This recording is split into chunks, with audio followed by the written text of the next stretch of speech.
damos por rematado a sesión da Sociedade Mercantil Turismo de Pontevedra. Bueno, pasamos ao pleno da Corporación, sesión ordinaria do pleno 19/6 de 2017. Ben, antes de empezar coa parte resolutiva, despois de tamén consultalo cos portavoces, acordamos entre todos facer un minuto de silencio en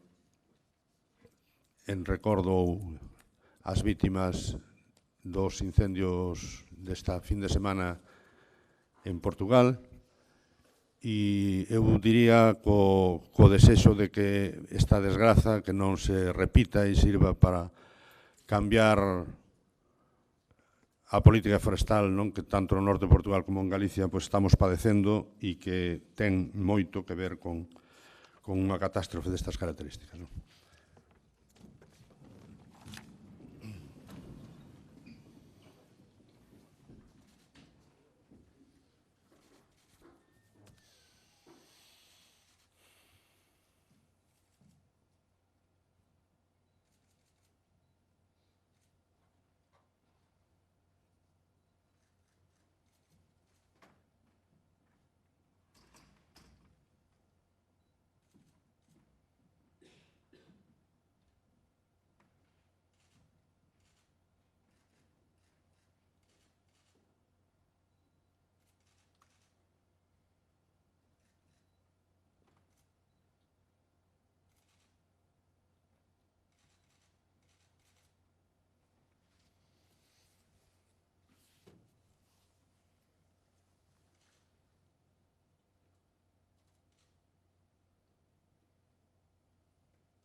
Moitas grazas.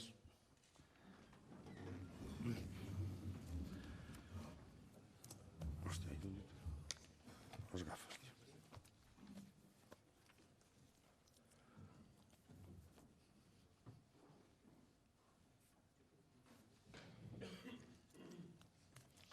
Ben, pasamos ao primeiro punto do orde do día, que é a aprobación data a sesión ordinaria de 22/5/2017. Algúnha intervención? Non hai intervencións, polo tanto, dase por aprobada por unanimidade. E pasamos ao punto número 2, que é declaración institucional en recoñecemento de Sergio Fariña polo seu valor durante os atentados do pasado 3 de xuño na cidade de Londres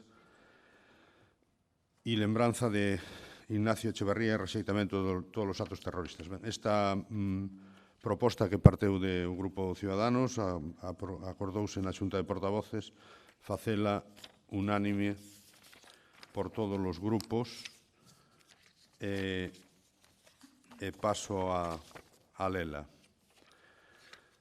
Declaración institucional en recoñecemento de Sergio Fariña polo seu valor durante os atentados do pasado 3 de xuño na cidade de Londres, lembranza de Ignacio Echeverría e rexeitamento de todos os actos terroristas. O pasado día 3 de xullo tivo lugar un novo atentado na cidade de Londres. Entre as persoas que se encontraban no lugar dos feitos estaba Sergio Fariña, un pontevedrés que non dubidou en ningún momento en poñer a salvo a todas as persoas que se encontraban no seu local de traballo no lugar dos feitos. Por iso queremos mostrar o noso agradecemento pola súa actuación e por ter demostrado o valor necesario para plantarlle cara ao terrorismo axudando a aquelas persoas. Así mesmo, queremos recordar a Ignacio Echeverría que pola súa mostra de valor sufreu as consecuencias deste brutal ataque pagando coa súa vida. Condenamos este e todos os atentados terroristas. Queda dito.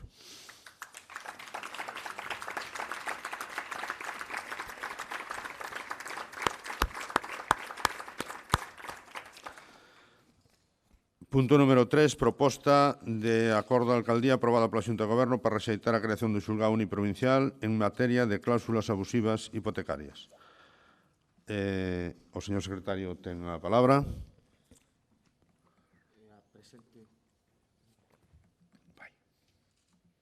A presente proposta foi dictaminada favorablemente coa abstención dos señores concelleiros dos grupos do PSDG, PSOE e Mixto Ciudadanos na Comisión de Réxime Interior, Participación Persoal e Xustiza. Posteriormente presentouse unha emenda do grupo do PSDG, PSOE que habería que tratar e votar previamente. Moitas grazas, señor secretario. Ten a palabra o señor García Leguísima.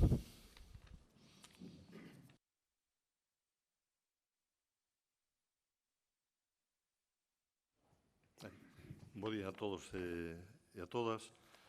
Na proposta nosa que presenta a Alcaldía, pois o que se recolle é o sentir da Xunta de Goberno do Ilustre Colexio de Abogados de Pontevedra, que nos fixo chegar a medio dun escrito. Posteriormente, este venres, o Colexio de Procuradores de Pontevedra tamén presentou outro escrito nese sentido. E o que se trata nesta proposta é facernos eco dese acordo da Xunta de Goberno e rexeitar a creación dese xulgado en Vigo para tratar solamente este tipo de cláusulas. Nos creemos que a postura do Colexio de Abogados en principio é acertada, posto que isto xa anteriormente se intentou resolver por este lugar. Non parece acertado que persoas como de Lalín ou de outros lados teñan que desplazarse a Vigo por este tipo de xuicios. Por iso solicitamos o apoio a esta proposta. Nada máis e moitas gracias. Señor García Leguísima, señor Agustín Fernández González, ten a palabra.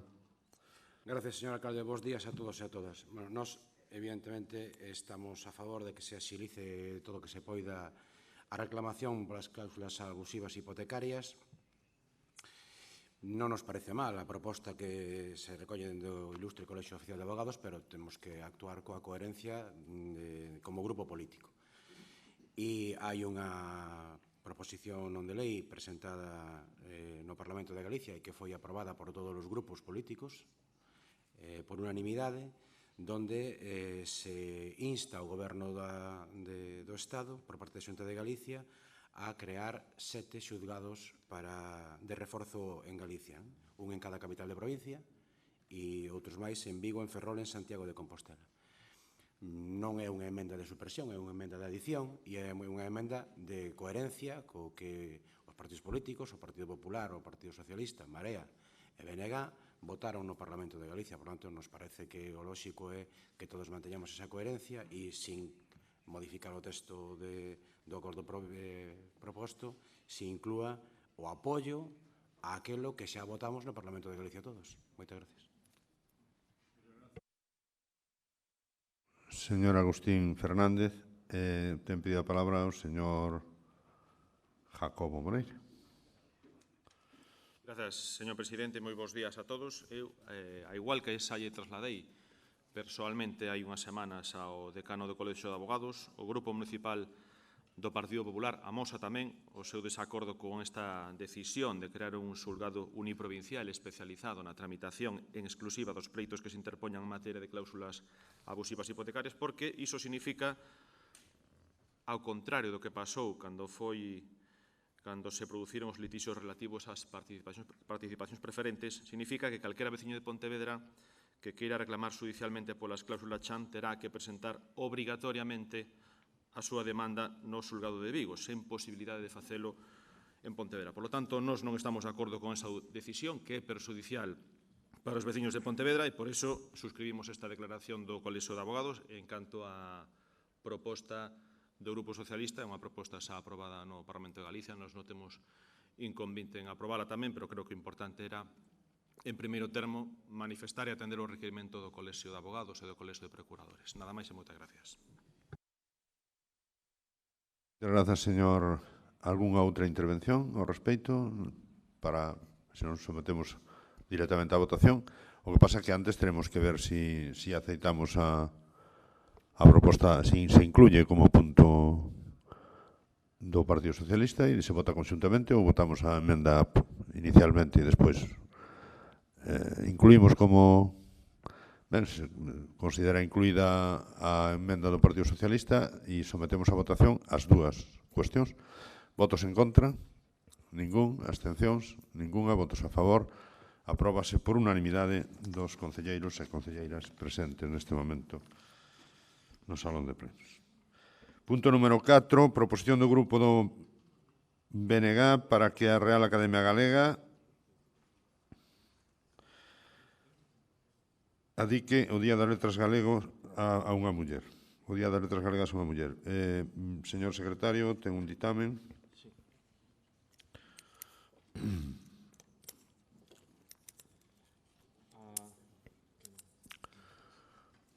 Dalle. A Comisión do Pleno de Benestar Social, Cultura e Dinamización Sociocultural deste mes ditaminou favorablemente por unanimidade esta proposta. Moitas grazas, señor secretario. Señora Fouces, ten a palabra. Bo día, señor alcalde, bo día a todos e a todas. Bueno, a verdade é que temos que dar os parabéns a toda a cidade de Pontevedra porque, como ben é sabido, unha veciña nosa foi escollida para ser homenaxeada o ano que ven, no 2018, o Día das Letras, bueno, e todo o que eso supón para a cidade e o que supón para todos os veciños e veciñas de aquí que unha escritora que aínda non naceu aquí, pero que se consideraba de Pontevedra, pois fora escollida para isto.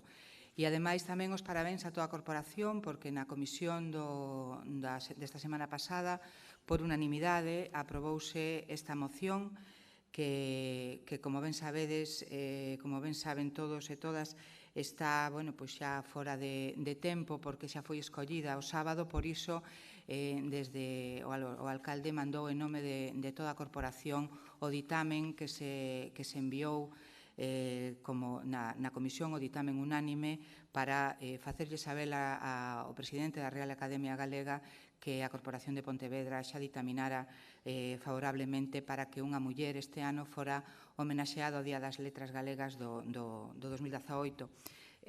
Non había unha proposta concreta, non era cuestión de que unha pontevedresa fora homenaxeado, sino unha muller, esa era a moción, pero dobremente satisfeitos porque non solamente unha muller, sino unha muller de aquí de Pontevedra.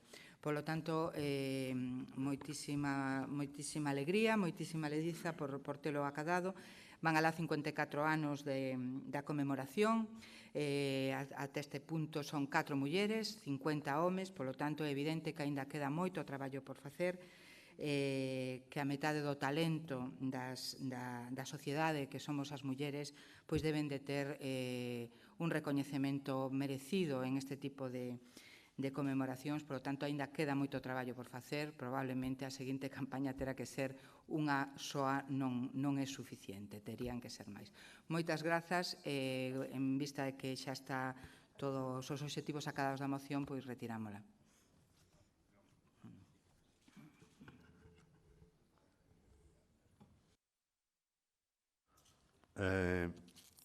Pasamos entón ao punto número 5 da orde do día.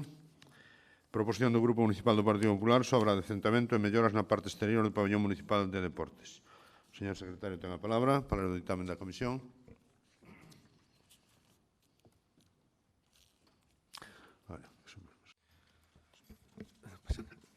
A Comisión de Benestar Social, Cultura e Dinamización Sociocultural tamén do 14 deste mes ditaminou favorablemente a esta proposta cos votos en contra dos representantes do Grupo Municipal do BNG. Moitas grazas, señor secretario. Señora Vigón, ten a palabra. Gracias, señor alcalde. Buenos días, señoras y señores concejales, compañeros de esta corporación, funcionarios del Ayuntamiento, medios de comunicación y, como no, a todos los asistentes al pleno de hoy. En primer lugar, quiero dar las gracias a los grupos municipales de Ciudadanos, del Partido Socialista y de Marea Pontevedra por apoyar y aprobar esta moción en la comisión, como bien ha explicado el señor secretario. Al bloque, como no les puedo dar las gracias en esta ocasión, cosa que sí he hecho en otras, que han apoyado iniciativas de nuestro grupo, voy a ver si soy capaz de hacerles ver la importancia de esta moción y que por consiguiente la apoyen. Si no, me veré obligado a decirles lo que siempre les digo, que a ustedes el empleo y el deporte en esta ciudad les importa un pito, y también a pedirle a los ciudadanos de Vedra que en las próximas elecciones no les voten. A ver si hoy puedo no decirlo. Bien, no descubro nada nuevo si digo que el pabellón de deportes es quizás por su diseño, capacidad y ahora que se ha convertido en la sede del Servicio de Deportes de este Ayuntamiento, en la instalación deportiva más emblemática y visitada de la ciudad, junto con el Estadio Municipal de Pasarón y el antiguo Estadio de la Juventud, que ahora se denomina CGTD, Centro Galego de Tecnificación Deportiva. Los que en el citado pabellón hemos conocido a Luna, Indalecio, Ángel y María Jesús, que son trabajadores que han estado allí hace más de 40 años, sabemos que esta instalación alberga competiciones deportivas de muchas disciplinas y niveles, incluso para actividades muy variopintas. Tengo recordado que allí actuaron y fueron de los protagonistas que quizás hayan abarrotado esa instalación, los famosos payasos de la tele, Juan Pardo, y yo he sido testigo de un concierto de Loquillo.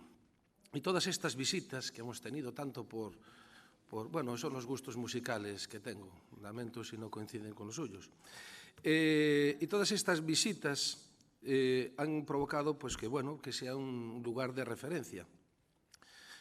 Bien, no solamente para los espectadores, sino también para los principales protagonistas. Bueno, hablar del que el constante abandono y la dejadez del gobierno municipal del señor Lores trata las instalaciones deportivas en la ciudad no es nada nuevo, ustedes lo saben. A veces hasta lo reconocen, lo cual también les honra, ¿no? Y tenemos ejemplos como el Estadio de Salcedo, como el campo de fútbol de Asunqueira, de Gato Morto o los vestuarios de Ponte Sampaio. Y por este motivo, desgraciadamente ya hay deportistas que se tienen que ir acostumbrando y personas a estas deficiencias. La moción va acompañada de una serie de fotografías que resumen básicamente las siguientes deficiencias. Las jardineras están repletas de hierbajos, algunas en muy mal estado y otras carentes de plantas ornamentales. Hay fisuras y abombamientos en los revestimientos de la fachada principal que suponen un peligro de desprendimiento. Esto dicho por un arquitecto, lo cual aquí teníamos que anticiparnos y si no quieren votar toda la moción, pues por lo menos voten este punto, porque de esto puede depender la vida de alguna persona. Ya sabemos que muchas veces aquí se produce la reacción después del estímulo y había que anticiparse a este posible problema. Bueno, de menos importancia, pues hay y restos de óxido en rejillas exteriores y en las paredes, faltan papeleras y algo que me sorprende dentro de su modelo de ciudad, que ustedes también publicitan y el cual yo también celebro que exista, que Pontevedra sea un referente, pues es que es una instalación que curiosamente no hay ni una sola plaza de aparcamiento reservada para personas con movilidad reducida. A pesar de que el pabellón tiene acceso para personas con diversidad funcional en la primera planta. También es cierto que tiene carencias a nivel de accesibilidad que ya abordaremos en otro pleno. En cualquier caso, se adjuntan las fotografías para que vean que no me lo invento y ya para concluir, la propuesta de acuerdo dice instar a la Junta de Gobierno del Ayuntamiento de Pontevedra a que ordene el arreglo y adecentamiento del pabellón municipal de deportes y supla las deficiencias y carencias anteriormente descritas con el fin de dar una buena imagen de Pontevedra en uno de los recintos que más público y eventos acoge de esta ciudad. Muchas gracias. Gracias, señor Abeigón. Señor Gómez Xunqueira, ten a palabra. Ben, pois,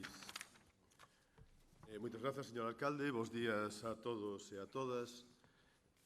Señor Abeigón, agardo que non quedase vostede alá na caverna hai 40 anos cos trogloditas cos que mirou a Loquillo e que vostede avanzase un pouco nas súas propostas para esta cidade en todo este tempo. E mire, de verdade, relacionado con isto, é mágoa ter unha oposición como vostedes que parece que o único que pretenden é afear esta cidade, estropear Pontevedra e non poñer nunca en valor todo aquilo que temos de positivo.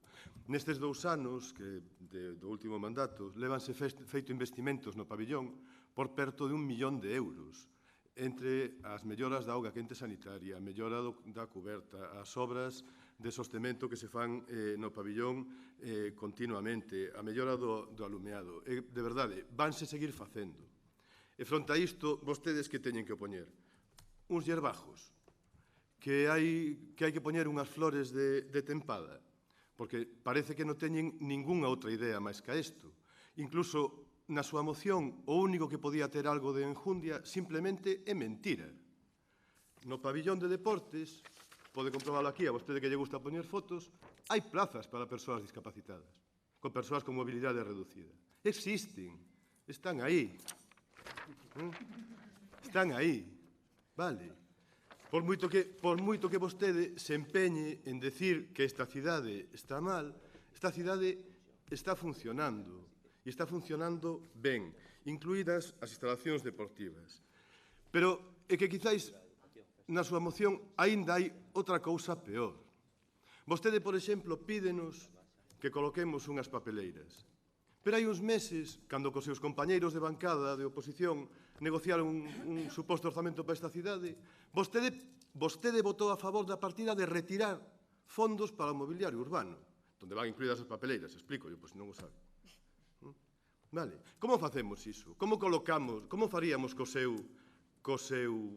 súa proposta de orzamento, como faríamos para agora aprobar esta moción? Hai máis, hai máis, porque vostedes tamén negociaron aí cos seus compañeiros unha partida que retiraba 400.000 euros das instalacións deportivas. Como atenderíamos a esta moción se saen as súas propostas para Pontevedra?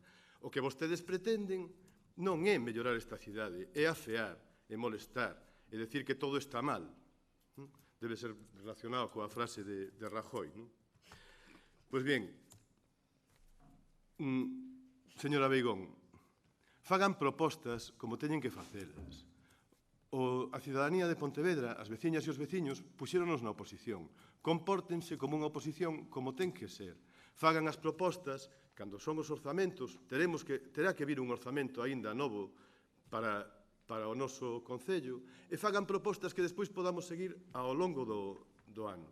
Así, tal e como vostedes fan, non é xeito, non é maneira, e non conseguiremos, entre todos, mellorar Pontevedra, que é para o que nos puxeron aquí os nosos veciños e veciñas. Por lo tanto, vémonos na obriga de votar que non. Moitas grazas, señor. Señora Beigón, ten a palabra. Della e outra vez que se me borrou. Gracias. Gracias, señor alcalde. Señor Xunqueira, respecto a mis gustos musicales, le digo que lo clásico nunca pasa de moda. Y hay ahí un contrasentido porque ustedes, su compañera concejala de fiestas, el año pasado, a cargo de los presupuestos del Concello, ha traído a Loquillo a Pontevedra y nos ha hecho disfrutar a todos enormemente. Vale, bien.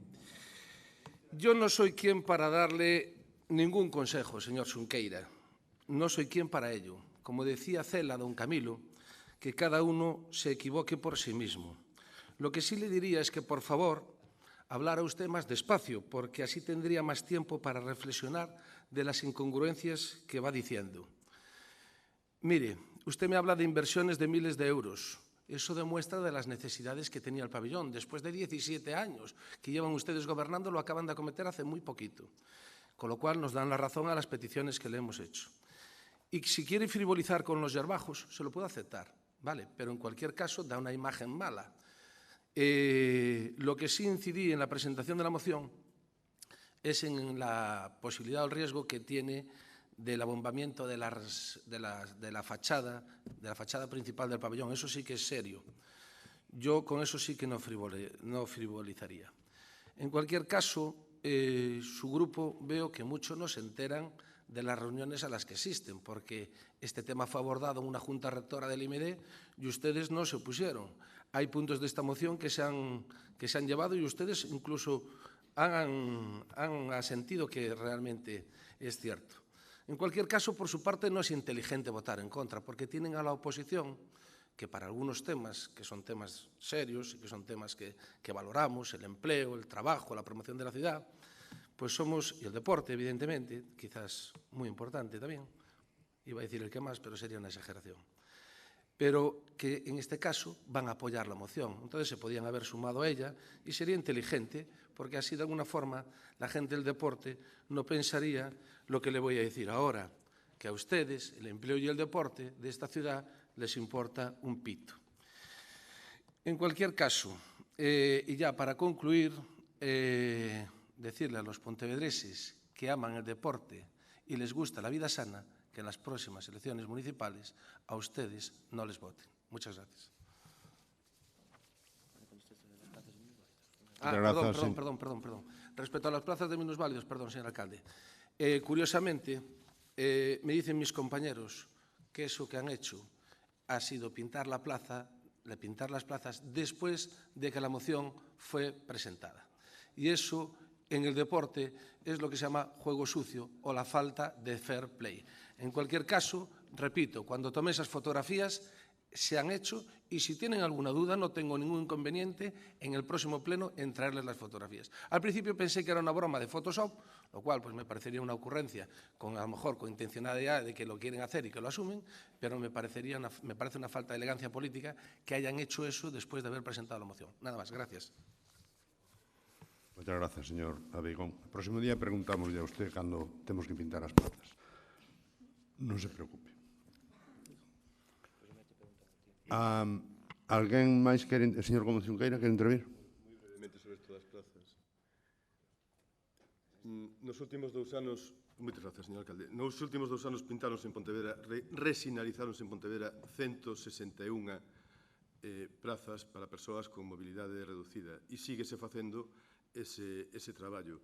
Desde logo, non se fai porque a vostede lle acorde de que hai unha que está mal pintada. Hainas por toda a cidade, porque é un servizo que hai que darlle a todos os veciños e veciñas.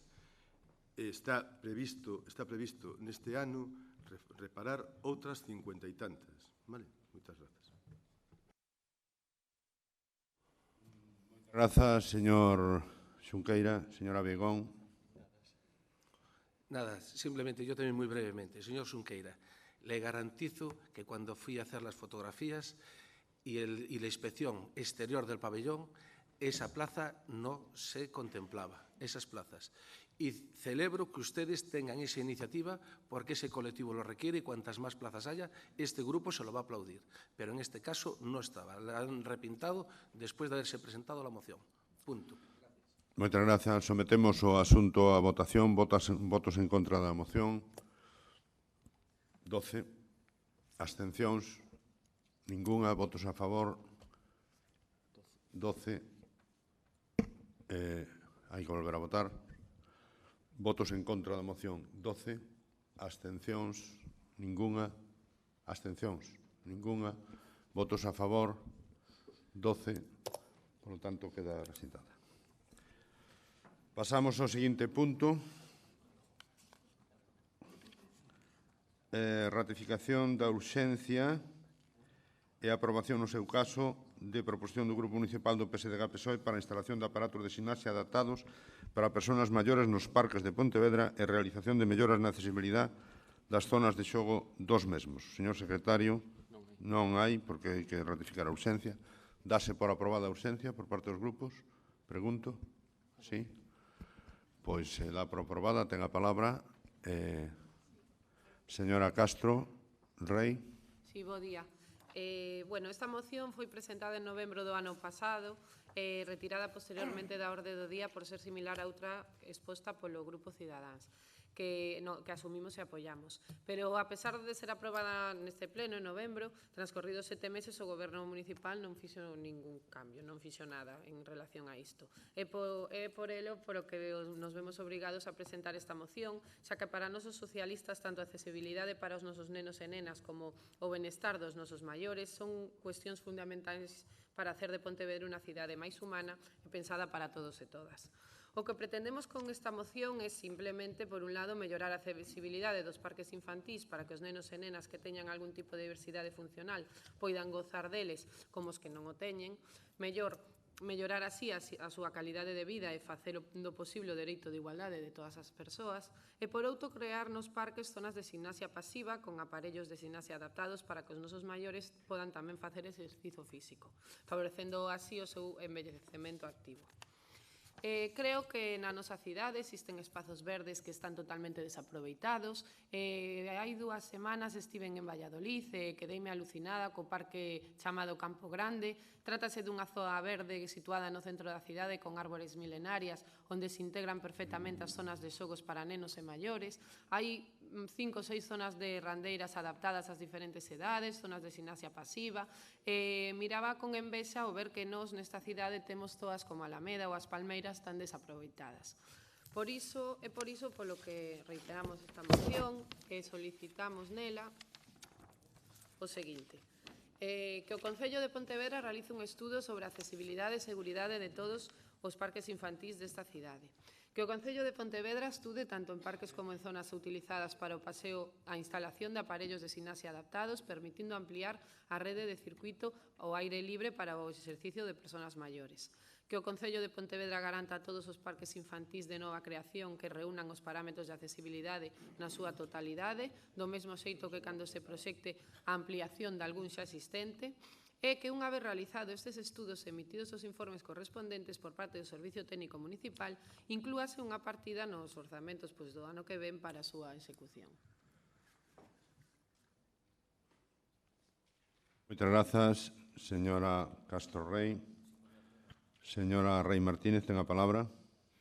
Grazas.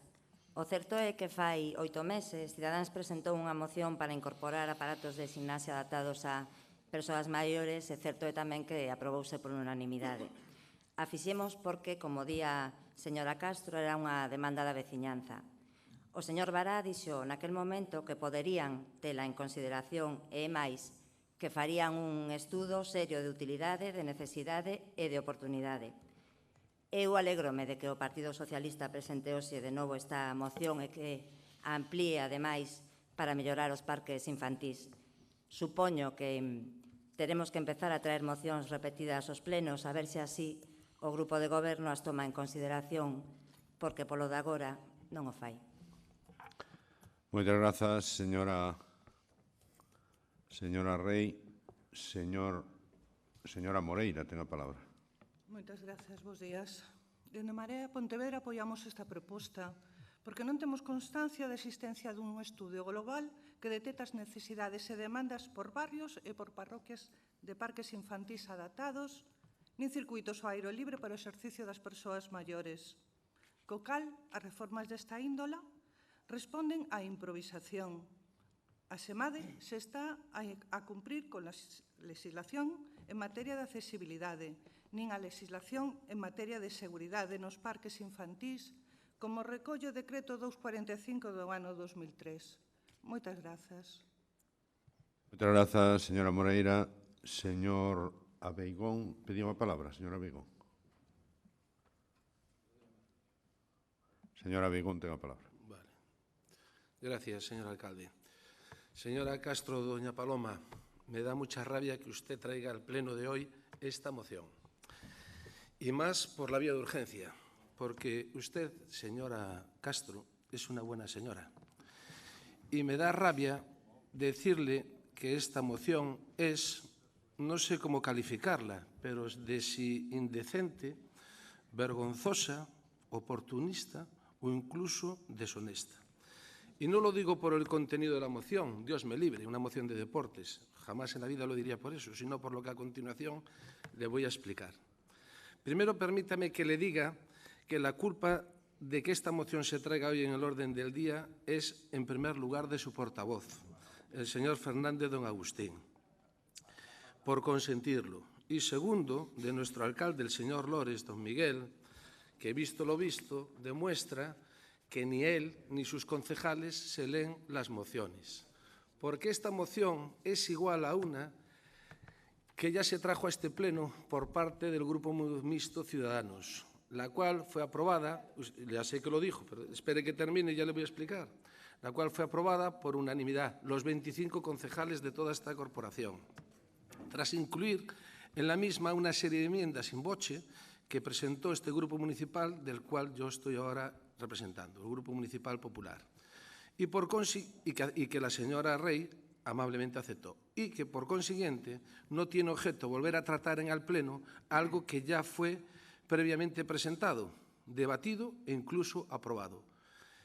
Pero dado que el alcalde se empeña, pues vamos a comentarla. Señora Castro, doña Paloma, como ya le dije, el día 10 de octubre del 2016, Ciudadanos presenta una moción titulada Incorporación de aparatos de gimnasia pacífica en el itinerario Metrominuto de Pontevedra.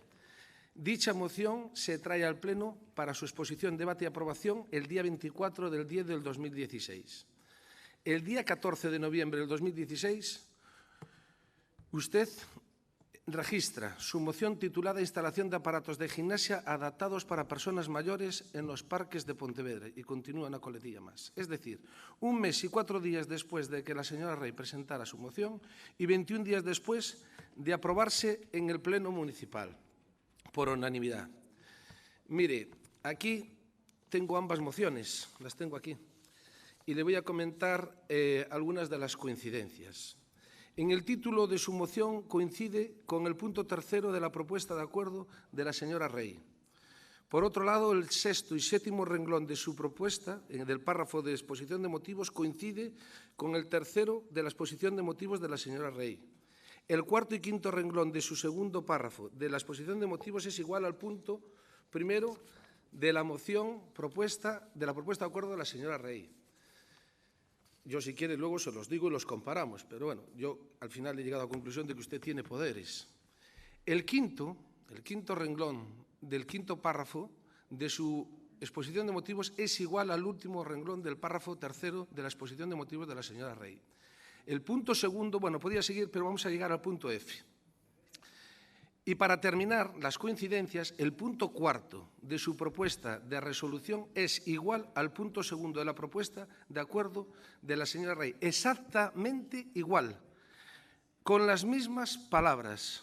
Lo dicho, yo creo que usted tiene poderes. Yo, si quiere, se los comento. Y con lo cual, si su moción la trasladamos al cine, si la trasladáramos al cine, su moción, según el género que quisiéramos al que perteneciese, podría recibir distintos títulos. Por ejemplo, para los votantes del PSOE, en el género de terror podría ser Miedo me dais. Si fuese una comedia, la podríamos titular Los currantes o Partido Socialista Obrero de Albacete, donde curra uno y miran 7. También, si fuera de misterio, podríamos titularla Perdidos. Y si fuera de amor, Un paseo por las nubes. En cualquier caso, si se rodase esta película en Galicia, donde los gallegos no tenemos un pelo de parvos, porque no tenemos ni la P, en base al guión, que el guión es 3 concejales del PSOE, donde uno cobra una dedicación exclusiva completa, que en un pleno de capital de provincia, que se celebra cada mes, presenten una sola moción, y encima es copiada, pero para colmo es que no la han presentado ninguna este mes. Esta es una moción que se presentó en el mes de octubre del año pasado, pues los gallegos la titularían Manda carallo La Habana. En cualquier caso, decirles, para terminar, que si el Partido Socialista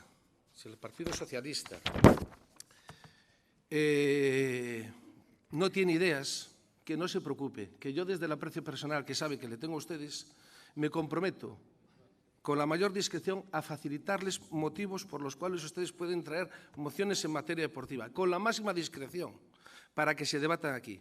Otra cosa, que esto se lo digo sin ironía, pero esto sí se lo voy a decir con ironía, es que si no tienen ganas de trabajar, no tenemos remedio para ello. En cualquier caso, si quieren volver a copiar una moción, podían ustedes copiar una que hizo referencia, las hay buenas, como por ejemplo aprobar el Plan Estratégico del Deporte, que ustedes votaron en contra. También podían apoyar una de apoyo al deporte femenino o incluso la celebración de la Gala del Deporte, que todas estas ustedes votaron en contra.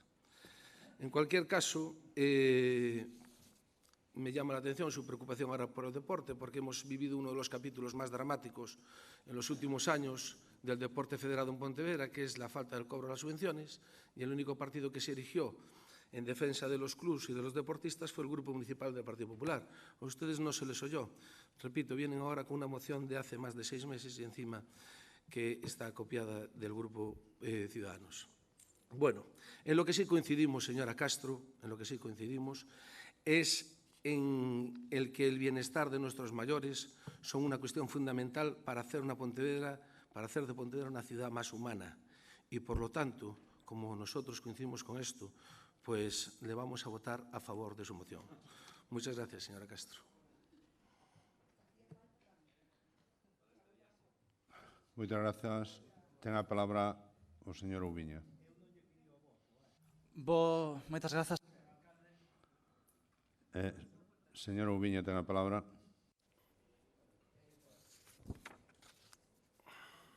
Agora.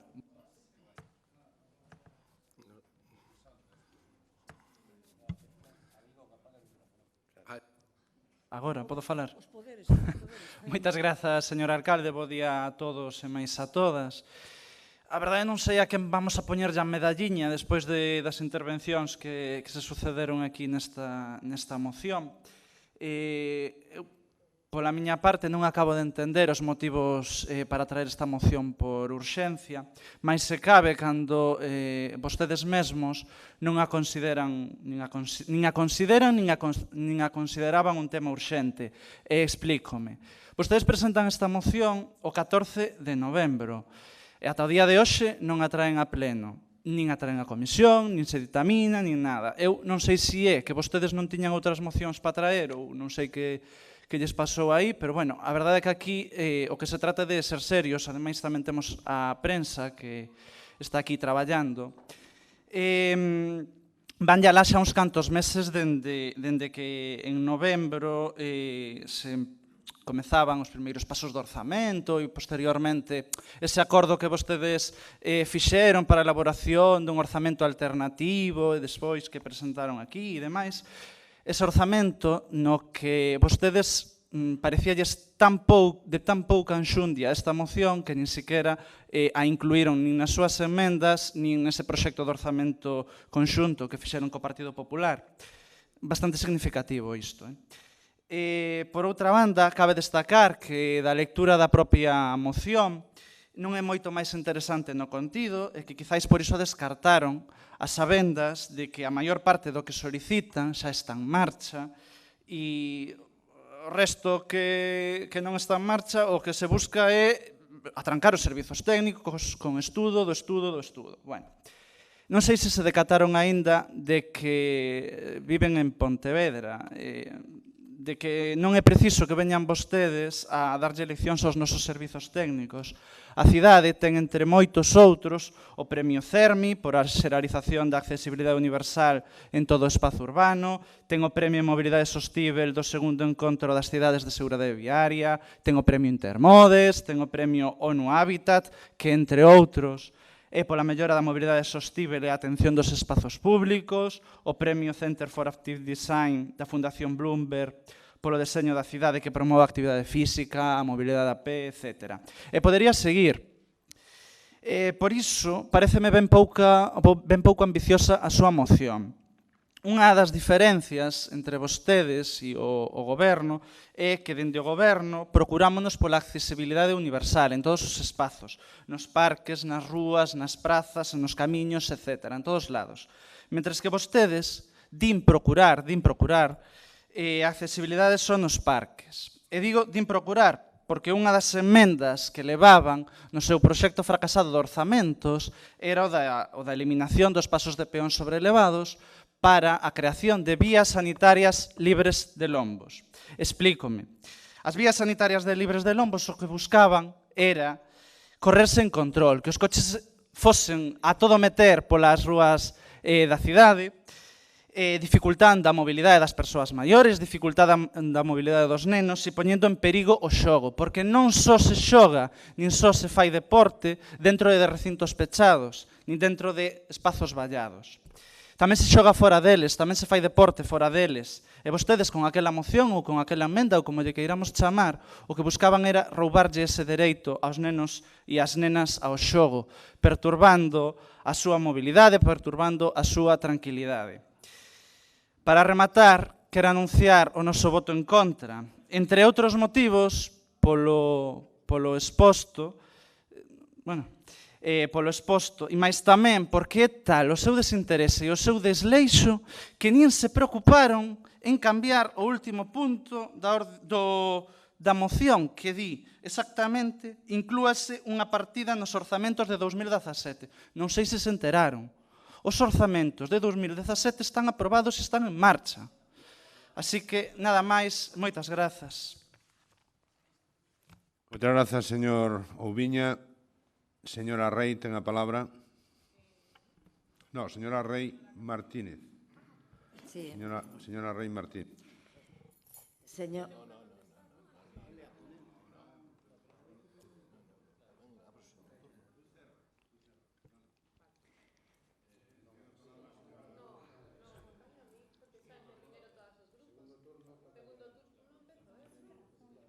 Sí, tienes razón.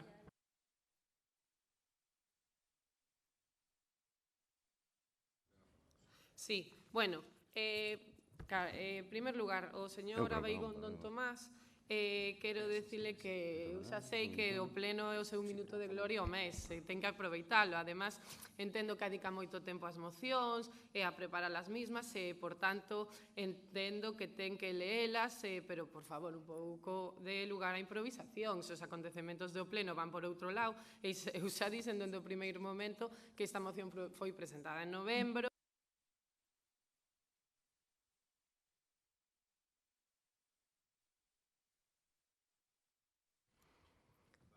que esta moción retirouse porque había outra o mes anterior que se presentara, que foi a mesma comisión do Grupo Cidadáns e a cual asumíamos, e que volvíamos a sacala a mesma a relucir por a inactividade do goberno. Entón, non limítese a ler e limítese a escoitar os argumentos dos outros grupos. Por outro lado, tamén quero dicirlle ao señor Oubiña que, a ver, vostede cree que non son importantes entonces, que non ten importancia os parques adaptados para as persoas con mobilidade reducida ou os aparellos de gimnasia para maiores? A lo mellor tamén debería vostede escoitar cando eu expuxen a moción no mesmo sentido que dixen ya Beigón, porque eu tamén recoñecín que esta moción presentouse no mes de novembro, entrou por rexistro, por tanto non a volvimos a presentar agora, por iso ten a fecha de 2017, e tamén dixe que estaba nos mesmos términos que a presentada por Cidadáns. Por outro lado, me gustaría que me dixera un parque nesta cidade que sea accesible para nenos e nenas con mobilidade reducida, porque eu teño 2 nenas pequenas, por tanto, coñezo todos os parques desta cidade e non coñezo ninguno, e non me diga a roda esa que temos na Alameda que estaba rota, ou o columpio ese que leva roto 3 anos no Parque das Palmeras, porque eso non son parques adaptados para nenos con mobilidade reducida. Nosotros non hai ninguno. Dígame uno que hai no Parque de Barcelos, ou noutro parque, ou no parque que existe á beira do río, ou no Parque da Pasarela, ou no Parque de Monteporreiro. Dígame algún parque que teña accesibilidade para nenos que teñen problemas funcionais. Por favor, tamén quero dicirle que de paso se lea a nosa moción sobre as vías sanitarias, porque entendo que por o que dixo nin a leeu, non leeu nin unha línea. Grazas, señora Paloma Castro. Señora María José Rey Martínez, en la palabra. Gracias, señor Abeigón. Yo le dije en el primer pleno que yo me defendía sola y se lo voy a volver a repetir. Si a mí no me parece mal que el Partido Socialista asuma mi moción, no entiendo esa defensa acérrima que hace usted.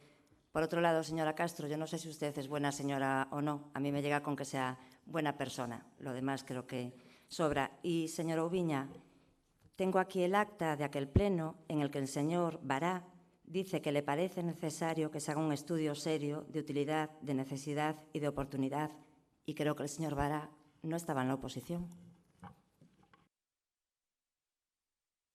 Gracias, señora Beigón. Tenga palabra.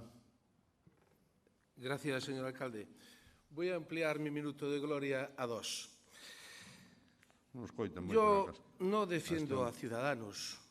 Yo lo que defiendo son a los pontevedreses. En cualquier caso, es mucha coincidencia que en las mociones haya puntos que estén exactamente igual de redactados. No vaya a ser que no solamente la haya copiado uno, sino que también igual la copió el otro. En cualquier caso, señora Castro, doña Paloma, usted sabe el aprecio que le tengo y la queja que yo hacía, que le hemos votado a favor la moción, es básicamente porque, hombre, venir el mes de junio, que aún si fuera agosto lo podía entender, a un pleno sin ningún material, pues, hombre, hay que ponerse un poco las pilas, que son 3, uno cobra dedicación exclusiva y, de alguna manera, justificar al menos un poco ante sus votantes el sueldo. Para terminar, decirle, señora Ubiña, que la moción del PSOE no se caracteriza precisamente por ser poco ambiciosa, porque esta moción ustedes la han aprobado.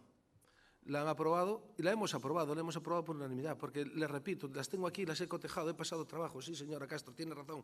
Yo paso trabajo y lo hago enormemente, lo hago a gusto, porque además disfruto preparando las mociones y las he cotejado, las tengo aquí.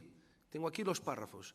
Entonces, de alguna forma, cuando ustedes votaron la moción de Ciudadanos, o todos hemos votado la de Ciudadanos, están ustedes votando esta moción. Por eso no es poco ambiciosa. Lo único que sí le doy la razón, señor Ubiña, es, textualmente ha dicho, en el desinterés y el desleixo del Grupo Socialista. Nada más. Gracias. Gracias, señor Moreira. Señor Ubiña, ten a palabra. Nada, moi brevemente. Sen ir máis lonxe, hai cousa de un mes, na Praza de Barcelos sustituíase un elemento para persoas con mobilidade reducida por un novo. Vostede pedíame un parque, xa lle estou dicindo un que había e un que sustituímos. Nada máis, reiterámonos no noso voto en contra. Grazas. Se non hai máis intervención, sométese o punto a votación. Votos en contra da proposta. 12. Abstencións. Ningunha. Votos a favor. 12. Repítese a votación. Votos en contra da moción. 12. Abstencións. 12. Votos a favor. 12. Queda rexeitada. Pasamos ao punto número seguinte, número 7, proposición do Grupo Municipal de Marea Pontevedra solicitando que a Xunta de Goberno Local asuma definitivamente o cumprimento da Lei de Memoria Histórica no noso termo municipal. Señor secretario, ten a palabra para ler o ditamen da comisión. Non la ten? Non la tes. Vale. Agora sí. A Comisión de Benestar Social, Cultura e Dinamización Sociocultural deste mes ditaminou favorablemente, coa maioría dos votos e a abstención dos representantes do Grupo Municipal do BNG e votos a favor dos restantes. Moitas grazas, señor secretario.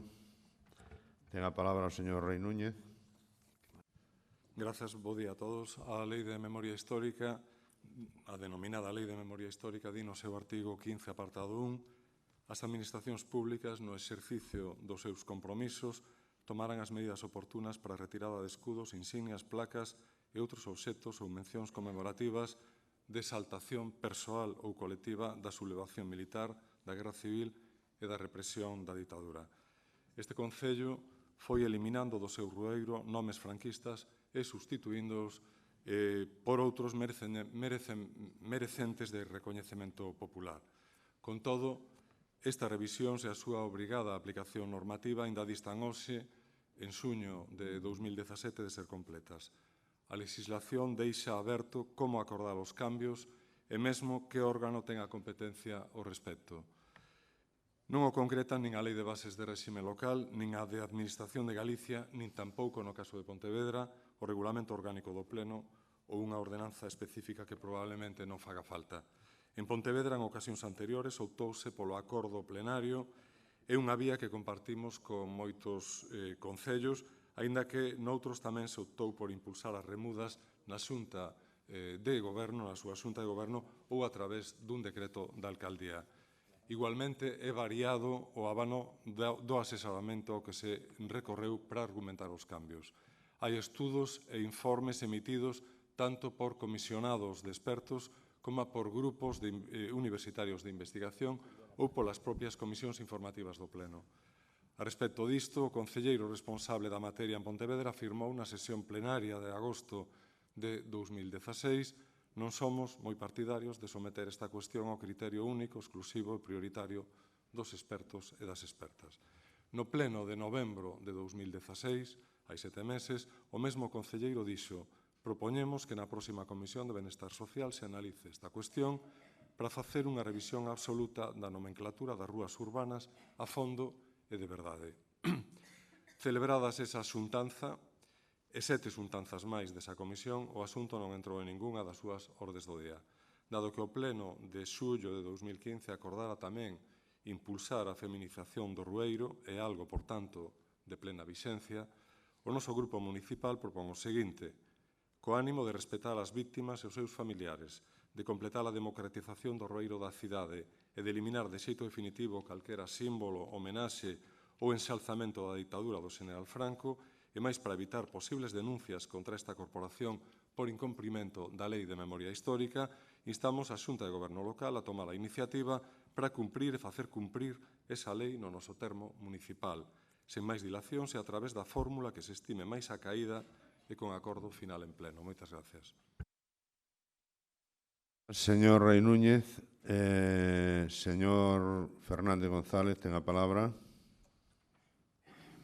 Brevemente, señor alcalde. Bueno, nós imos a apoiar esta moción dos compañeros de Marea porque recoñecemos, e creo que hai que decirlo, que o Concello e o Grupo de Goberno están a facer un bo traballo neste ámbito. Se está recuperando a memoria histórica de Pontevedra e as cousas, cando se fan ben, tamén hai que dicilo, o gallá podésemos dicilo moitas máis veces, non? Pero, aínda así, é certo que quedan pasos por dar, non? Hai meses xa que os socialistas propuxemos na Comisión de Réximen Interior a creación de un grupo de expertos que nos axudara nesa cuestión e que nos permitira avanzar en aquelas rúas ou aquelas prazas que deben cambiar de nombre ou aqueles símbolos que deben ser retirados, porque non se trata de chegar con acordos deslavazados, sino chegar con unha proposta que inclúa a todo aquilo que hai que retirar ou a todo aquilo que hai que facer no todo o ámbito do término municipal. A proposta dos compañeros de Marea é mellorable, como calquera proposta, pero se o Goberno está disposto a avanzar nesta dirección, pois benvida sea, e reiteramos a nosa proposta de que se debería crear unha comisión para profundizar nestes temas, que é un tema todavía vivo, todavía doloroso para moitos de nós, que se debe solucionar canto antes. Moitas gracias. Moitas grazas, señor Fernández González. Señor Abal González, ten a palabra. Moitas gracias, señor alcalde, e bo día a todas e a todos. Seguindo co exposto por o señor Fernández, nós estamos de acordo en que todo monumento que faga referencia ao franquismo debe ser retirado, pero non debe ser o criterio aplicado por o concelleiro de turno. Consideramos que debe ser un grupo de expertos, o dixemos para a nomenclatura do novo Rueiro, do novo estudo do Rueiro da cidade. Tamén consideramos que para a retirada dos símbolos franquistas tamén debería facer un grupo de expertos e non caer, ao mellor, no exceso, como algunha vez escotei aquí por parte do Grupo de Marea, que nesta vez non fan referencia ao monumento ao soldado descoñecido, que para nada ten ninguna referencia co franquismo. Por lo tanto, todos os monumentos que sean franquistas que se retiren e que o faga un grupo de expertos e non a dedo o criterio personal dun concelleiro. Nada máis e moitas gracias. Grazas, señor Abal. Señor Bará, ten a palabra.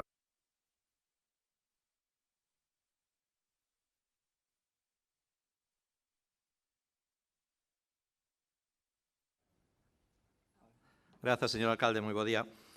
Este tema daría para un debate de fondo sobre as políticas públicas da memoria histórica democrática e sobre as insuficiencias da lei de 2007. Unha lei, por certo, que foi duramente criticada, por exemplo, polas asociacións de recuperación da memoria histórica, porque deixou moitas cuestións abertas, moitas cuestións pendentes e sen resolver, e non hai por que citalas aquí agora, non é o momento.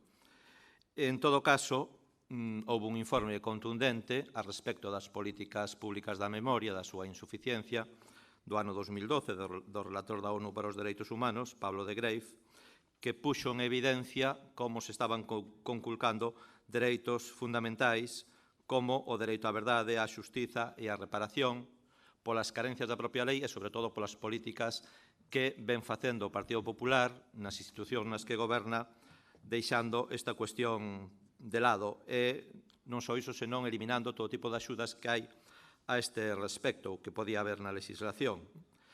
Tamén nos parece oportuno este tema, en todo caso, para reflexionar ou para facer unha reflexión sobre as políticas públicas da memoria en Galiza e en Pontevedra, por exemplo, sobre o protagonismo que tivo nestas políticas o movimento asociativo, que foi sempre por diante dos gobernos e das institucións, ou tamén para reivindicar o labor que teñen feito algunhas forzas políticas, e eu quero reivindicar aquí o labor que leva feito o BNG, coas políticas públicas máis amplas e máis ambiciosas que se fixeron en Galiza nos últimos, despois da ditadura franquista.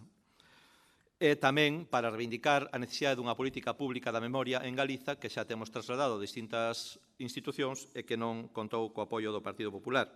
En todo caso, o BNG, ali onde goberna, nos concellos, nas diputacións, está levando a cabo políticas que eu creo que son avanzadas e exemplares neste sentido, como leva facendo o Concello de Pontevedra desde o ano 99, xa no primeiro ano, cun conxunto de medidas non só para unha cuestión máis, podemos decir, epidérmica ou formal de cambiar os nomes das rúas, senón para tentar botar abaixo todo un sistema ideolóxico e de valores e de símbolos implantados no franquismo e que seguían campando como herdanza desa dictadura.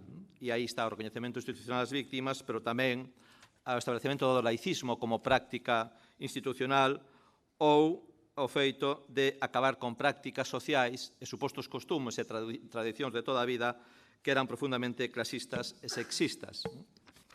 E teño que decir que iso non foi nada fácil, que contou con moitísima resistencia e non precisamente pacífica. E algúns sabemos que non foi resistencia pacífica.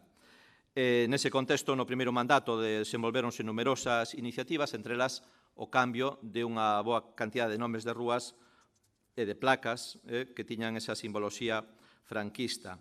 É certo que non está todo feito, que este é un labor interminável, que continuou nos seguintes mandatos, que continúa neste mandato. Hai poucos concellos que teñan isto como unha liña central do seu labor e que a continúen no tempo.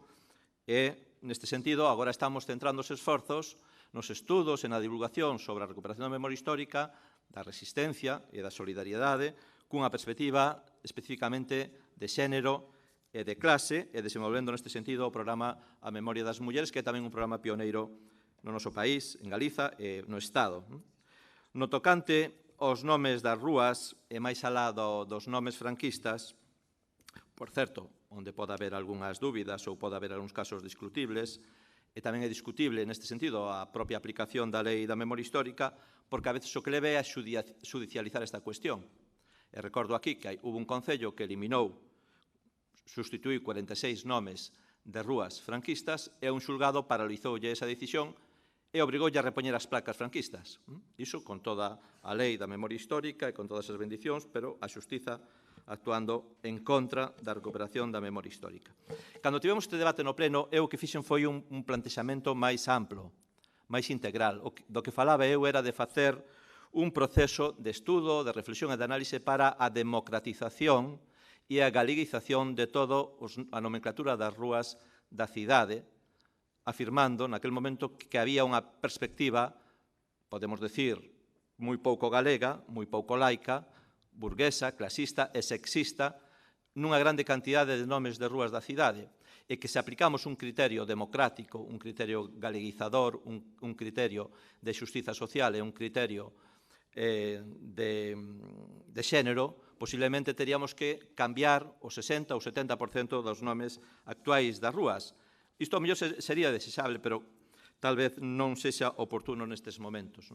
Tamén dixemos que non éramos partidarios das comisións de estudos de persoas expertas. Aquí xa se fixo no seu día un estudo, por certo, a proposta do BNG, que levou a facer unha serie de modificacións e de cambios nas rúas.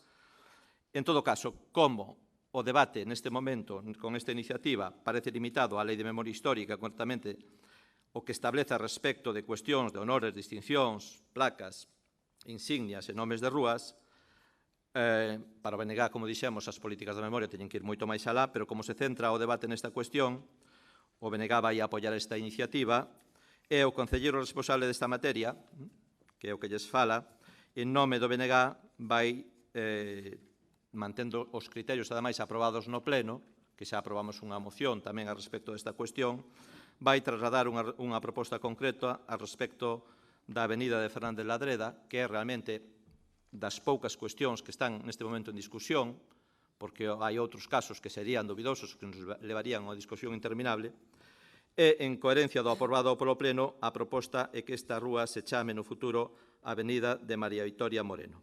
E penso que non precisa xustificación. Moitas grazas, señor Bará. Algúnha outra intervención? Señor Rei Núñez, ten a palabra. Moi brevemente, agradezo o voto a favor de todos os grupos. Gustaríame que, xa que isto vai ir a unha comisión, e o ánimo é que se acorde a través da fórmula que consideremos máis acaída no Concello de Pontevedra por unanimidade de todos os grupos, pois calquera proposta para sustitución dos nomes que haxa que cambiar do rueiro é preferible que se faga no seo desa comisión, que pode acordalo directamente a través do propio traballo da Comisión Informativa Especial do Pleno ou a través da creación dunha comisión de expertos, como suxerían dous dos grupos que interviron. En todo caso, non é este o momento de cambiarmos ningún nome, senón de decidir abrir ese proceso e rematar coa democratización do rueiro de Pontevedra. Moitas gracias. Moitas grazas. Señor Agustín, quere falar? Sí. Señor Agustín Fernández, quere falar? Sí, brevemente, porque este é un tema onde está ben que todos estemos de acordo e que saquemos para diante os temas, pero claro, dende a coherencia, porque claro, non se pode decir que se vai a facer un estudio moi profundo e logo de repente soltar aquí un nombre, porque parece que xa fixo vostede o estudio. Entón, se vostede mesmo fala de facer un estudio, traballar sobre o tema e tal, e logo fai unha proposta, porque sí, que pode estar moi ben, eu non discuto, parece que é unha contradicción nos seus propios términos. Entón, póñanse vostedes de acordo cando fagan as propostas, porque din unha cousa e a contraria, non? Nos insistimos, esa proposta pode estar moi ben, falémoslo nunha comisión, fagamos un estudio, como vostede di, e analicemos todo o que teñamos que analizar, non? Moitas gracias. Moitas gracias, señor alcalde. Mire, señor Bará, decía o señor Lores en novembro do ano 2008 que o cambio dos nomes dos rueiros non se fan, a decisión non a toma o alcalde nin un grupo determinado, senón que se fai por consenso. Eu pedireille que lle faga caso ao seu alcalde, que deixe de ir por libre e que, por favor, como se fixo sempre ata agora, todas estas decisións fángase por unanimidade. Nada máis e moitas gracias. Moitas grazas, señor Bará, brevemente. Sí, para aclararlle ao señor Fernández, que non me entendeu ben o que quixen decir eu, que eu defendo que non hai que facer un estudo porque xa se fixo no seu día e que non hai que crear unha comisión de persoas expertas porque non é necesario, porque os poucos casos que hai en discusión para aplicar a lei de memoria histórica son moi puntuais e concretos. O principal é o de Fernández Ladreda e para ese tema facemos unha proposta aquí no Pleno, que a levaremos á comisión. Por suposto que nos gustaría que contase co apoio de todas as forzas políticas para que se aprobe por unanimidade. Pois, señor, non. Sometido entón aos... Sí ou non? Sí, señor Rei, ten a palabra. Medio minuto, nada máis. Quero dicir que para esa rúa, no seu momento, nos propusemos un nome alternativo e votou en contra o grupo de goberno e o señor Vara dixo que esas cousas non se facían así, senón que había que leválas á comisión correspondente e intentar que respondan a criterios claros e a criterios obxectivos. Entón, está vostede facendo o mesmo que nos reprechou a nós no pleno de novembro. Entón, é simplemente lembrar iso.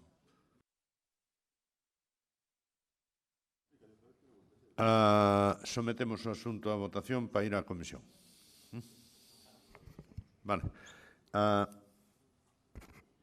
Votos en contra da proposta, ningún. Abstencións, ningunha. Votos a favor, apróbase por unanimidade. E pasamos ao punto seguinte da orde do día, que é o punto número 8. Proposición do Grupo Municipal Mixto Ciudadano relativa á actualización do Plan de Emerxencia Municipal. O señor secretario ten a palabra para ler o dictamen da Comisión Informativa correspondente. Aí vai.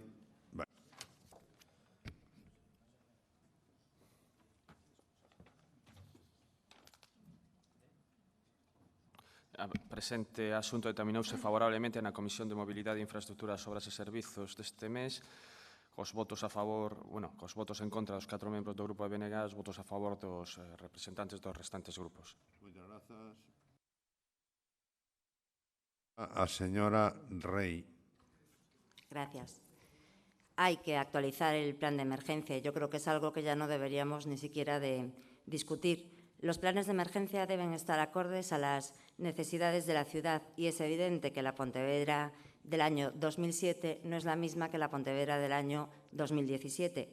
Lo recomienda el COAG, la Asociación Galega de Técnicos de Emergencias Sanitarias y técnicos de todos los sectores relacionados con el tema de seguridad.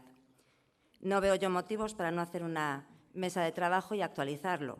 Es más, creo que se debería dar un paso más y que los vecinos y las vecinas tengan acceso y lo conozcan, porque también son parte implicada. Y es por ello que proponemos que se inicien los trámites necesarios para la creación de una mesa de trabajo cuyo objetivo sea la actualización del PEMU, con presencia en la misma de todos los agentes implicados y así establecer las medidas necesarias para la adaptación del plan a la nueva situación de nuestra ciudad. Moitas grazas, señora Rey. Señora Moreira, ten a palabra. Grazas.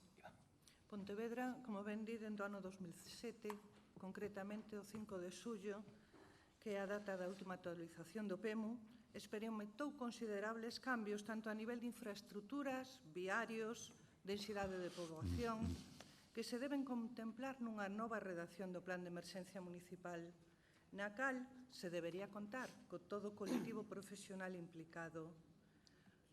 Nos tampouco encontramos este plan na páxina de transparencia do Concello, pero entendemos que é necesario e imos votar a favor. Moitas grazas. Moitas grazas, señora Moreira. Señor Puentes, Rivera, ten a palabra. Moitas gracias, señor alcalde. Nós imos votar tamén a favor desta iniciativa. A verdade é que é algo que falamos xa en algunha outra ocasión no pleno a respecto de algunha medida concreta sobre celebracións puntuais que tiñan lugar na cidade e o certo é que, en fin, prácticamente falese co colectivo que se fale vinculado ás emerxencias transmiten a necesidade desta actualización despois de 10 anos da última, froito, evidentemente, dos cambios que a cidade ten experimentado nestes últimos 10 anos e froito tamén de que, ademais desas celebracións puntuais ás que facía relación, existen zonas existen zonas da cidade, particularmente o centro histórico, que presentan serias dificultades tamén para o acceso a determinadas zonas deses vehículos de emerxencia que poden acabar convertidas nunha rateira nun momento determinado e que non deben estar, a posible asistencia ou inmediatez a asistencia nunha emerxencia nesas zonas non debe estar vencellada única e exclusivamente ao coñecemento que a persoa que puntualmente acuda a esa emerxencia teña da zona, como moitos profesionais evidentemente teñen e froito diso as actuacións son rápidas, son efectivas. Pero sí que é certo que o plan de emerxencias municipal debería estar actualizado e debería contemplar este tipo de situacións específicas das que, insisto, non un solo colectivo, varios dos colectivos vencellados ás emerxencias na cidade se queixan. E, por suposto, que nesa nova actualización se conte con todos os colectivos posibles, incluso con algúns deles que non participaron da última actualización e que prestan asistencia prácticamente todos os días no término municipal de Pontevedra. Moitas grazas, señor Puentes. Señor Martín González, ten a palabra. Sí, gracias, señor alcalde. Buenos días a todos.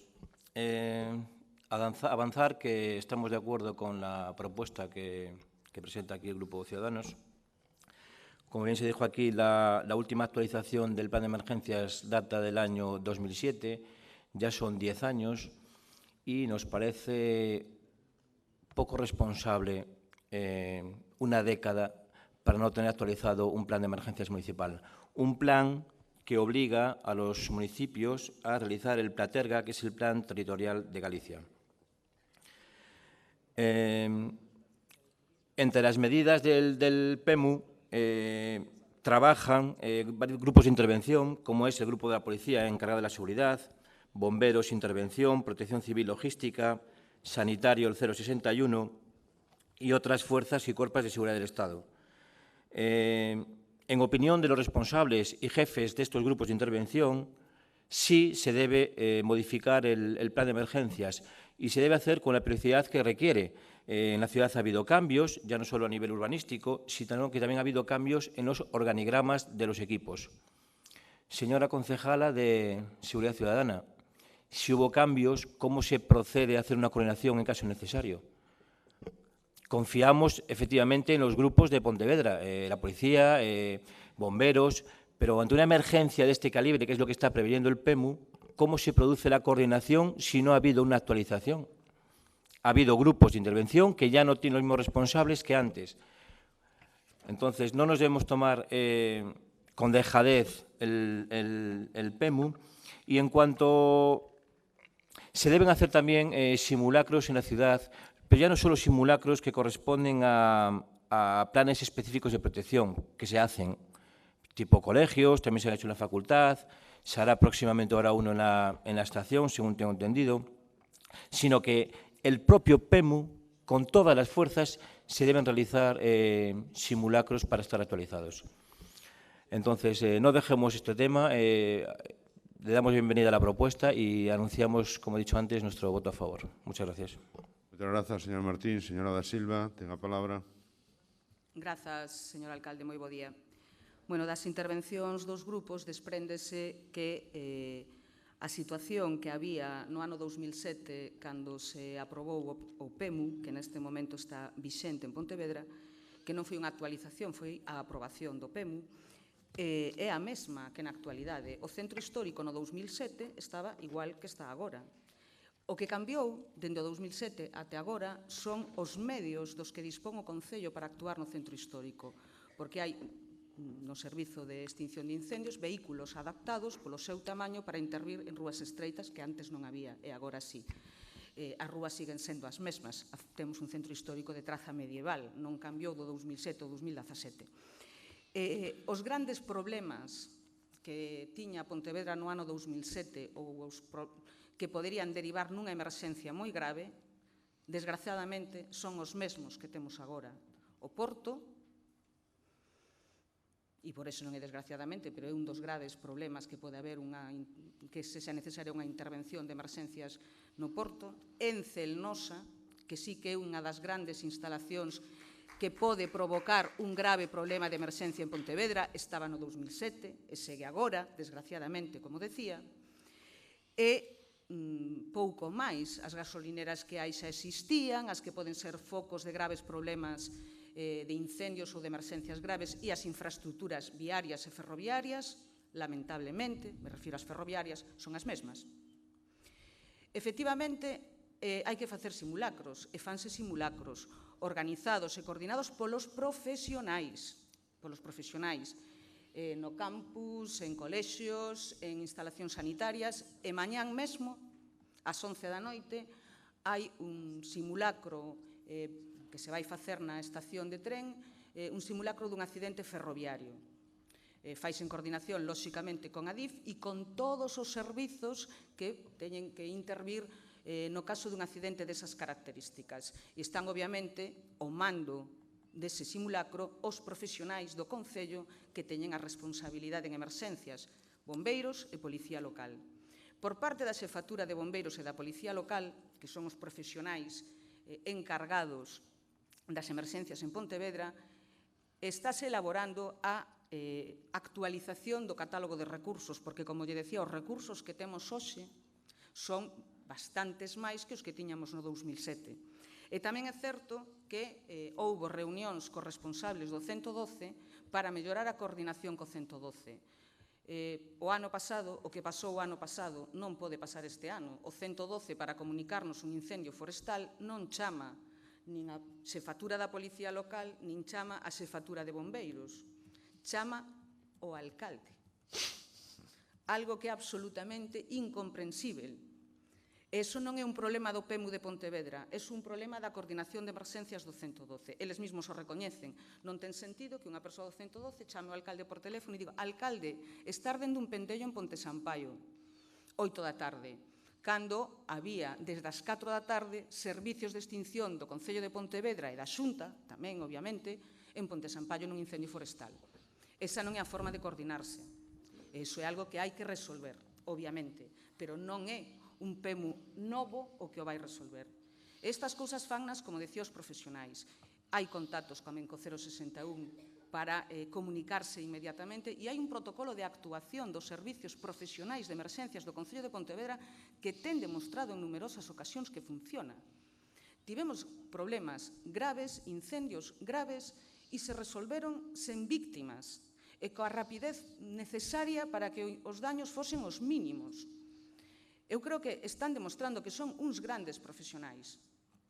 E, polo tanto, non se pode poñer en dúbida dicindo que o PEMU hai que facer un novo e logo esta a proposta que vamos a rexeitar, porque sí que están traballando as xefaturas, traballando, como lle decía, na actualización do catálogo de servizos, e que fala de unha mesa de traballo. Hai un PEMU, hai uns servicios profesionais que fan moi ben o seu traballo, que se coordinan perfectamente, e o que hai é que deixar traballar os profesionais e establecer as modificacións no PEMU que eles estimen convenientes, desde o seu criterio profesional. O que non ten sentido é que digan que hubo cambios. No organigrama están os cargos, non as persoas. Se hai un cambio na xefatura de bombeiros, a persoa responsable de bombeiros é o actual xefe de bombeiros, obviamente. Nos organigramas están os cargos, non as persoas. Eu creo que o Plan de Emerxencias de Galiza non se cambia se o señor Rueda deixa de ser conselleiro da Presidencia e responsable das emerxencias en Galiza. Será o conselleiro competente en materia de, digo eu. Polo tanto, non parece que ese argumento sexa tampouco moi válido. Como lle decía, eu parabenizo os servizos do Concello de Pontevedra polo seu traballo. Son uns grandes profesionais que actúan moi correctamente, de forma eficaz e eficiente, e, como lle decía, mañán mesmo hai un simulacro de accidente ferroviario grave que agardemos que nunca teñamos que poñer en marcha e que se quede simplemente nese simulacro. Moitas grazas, señora da Silva. Señora Rei, ten a palabra. Sí. Sí, vai. Non vai.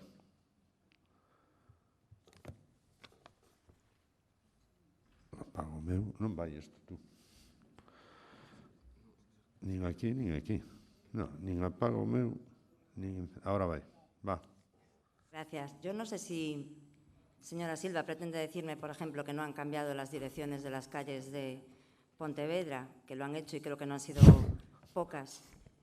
Creo que antes había calles de doble dirección y ahora son de sentido único, pero es que además si hay más recursos, habrá que incorporarlos también al plan de emergencias. No pedimos un PEMU nuevo en ningún momento, pedimos la actualización del que hay. Nadie pone en duda, creo que nadie, cómo actúan los cuerpos de seguridad y, por cierto, creo que en todas las ciudades los PEMUs se actualizan a través de mesas de trabajo con los agentes implicados. Señora Rei, señor Puentes, ten a palabra.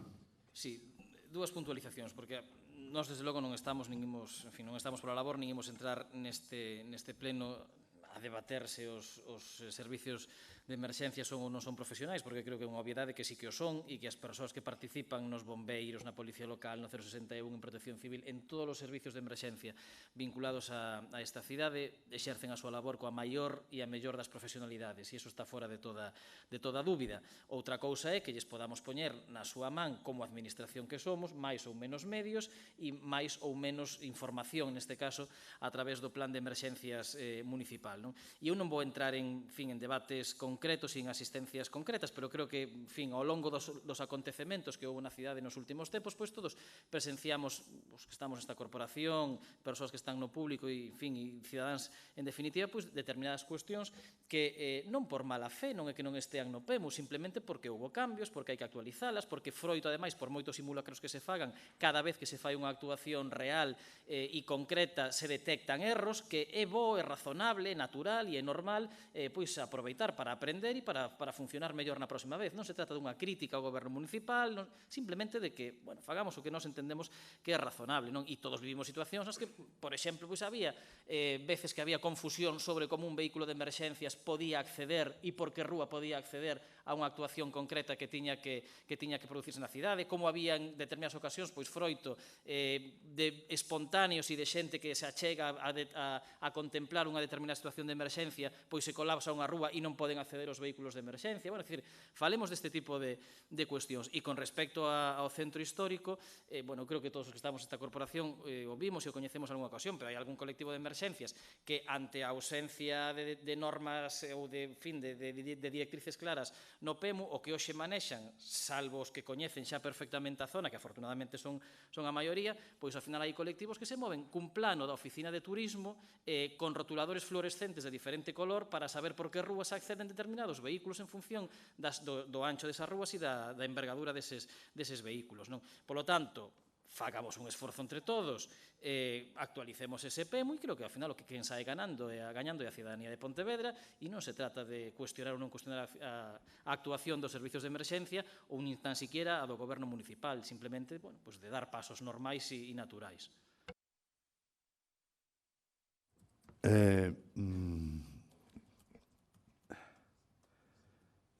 Moitas grazas, señor Puente. Señor Martín, ten a palabra.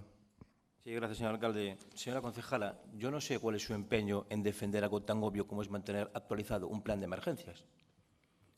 ¿Qué quiere defender usted aquí hoy? ¿Que lleva 10 años sin actualizarse el plan municipal de emergencias y convencernos de que no es necesario? Le hemos dicho que los simulacros ya hemos reconocido que se hacen, pero no se hacen con el PEMU. Son planes específicos de protección, de colegios, muy concretos, de una facultad, pero el PEMU es más que eso. El PEMU es la coordinación de todas las fuerzas y todos los efectivos y operativos que disponga el plan municipal. No solo es un colectivo, por cierto. Deje ya de jugar, como hace siempre, echando en cara como que estamos en contra. Usted tiene abierto un conflicto con esos que tanto defiende. Usted tiene abierto un conflicto actualmente. Nosotros sí defendemos ese colectivo. Por cierto, se presentó aquí una moción para que usted atienda las instalaciones de la policía local. ¿Puede decirnos si ha hecho algo ya? Nada. Eso sí, actúa muy bien. Y palabras para ellos, con usted un micrófono delante, todas las que usted quiera. Pero los hechos dicen que usted no ha hecho nada. Esa es la verdad, señora Carmen da Silva. Y tiene usted también otro conflicto abierto, que llevan ya un tiempo con él y ha sido reconocido públicamente por el señor intendente de la policía local.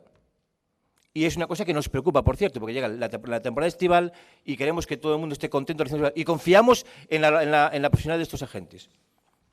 El PEMU no es para tomárselo en coña. Lleva 10 años sin actualizarse y usted es la responsable y el alcalde en primer orden.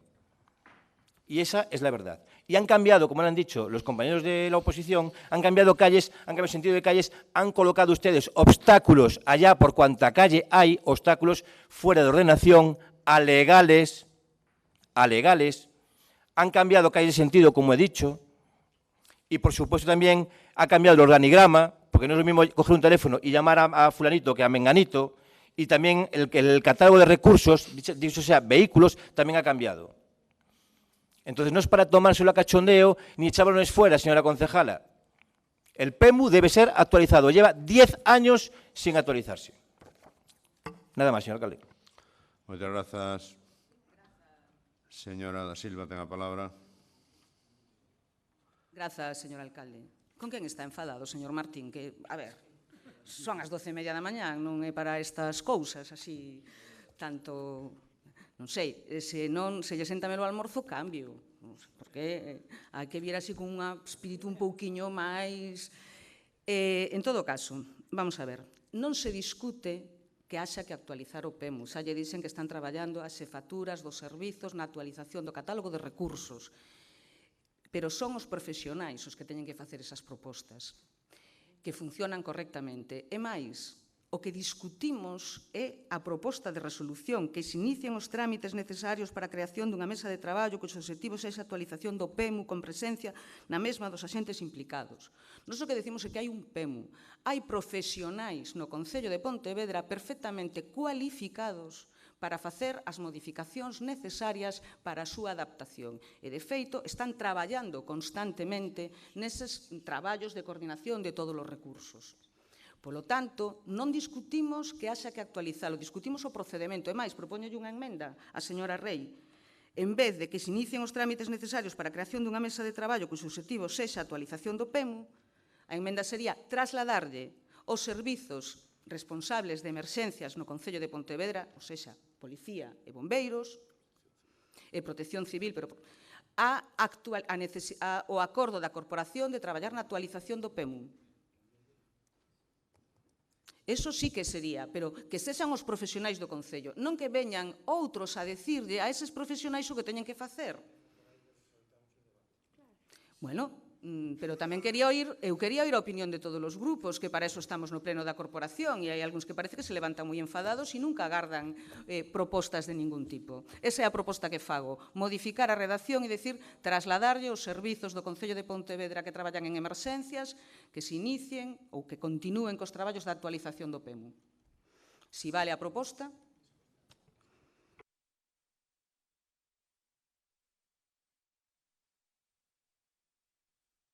Moitas grazas, señora da Silva. A señora autora da proposta acepta a emenda? Acepta a emenda, por lo tanto, se acepta a emenda, pues sometemos a votación con esas... É unha emenda de sustitución, sí. Unha emenda de sustitución da necesidade de que os servicios técnicos actualicen, que eu entendo que se está facendo sistemáticamente todos os anos, pero bueno, pero que se fa unha actualización máis amplia, ou que sea, pero por parte deles, que son os que saben de que vai o rollo. Por lo tanto, sometes a votación. Algún problema?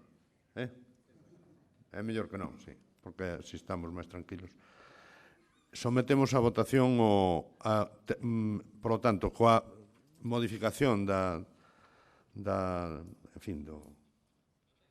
parte resolutiva, sometemos a votación votos en contra da proposta de Ciudadanos 0, abstencións ninguna, votos a favor, apróbase por unanimidade dos concelleiros e concelleiras presentes. Pasamos ao punto número 9, proposición do Grupo Municipal do Partido Popular sobre o Parque de Maquinaria do Polígono de Bao. Señor secretario, ten a palabra.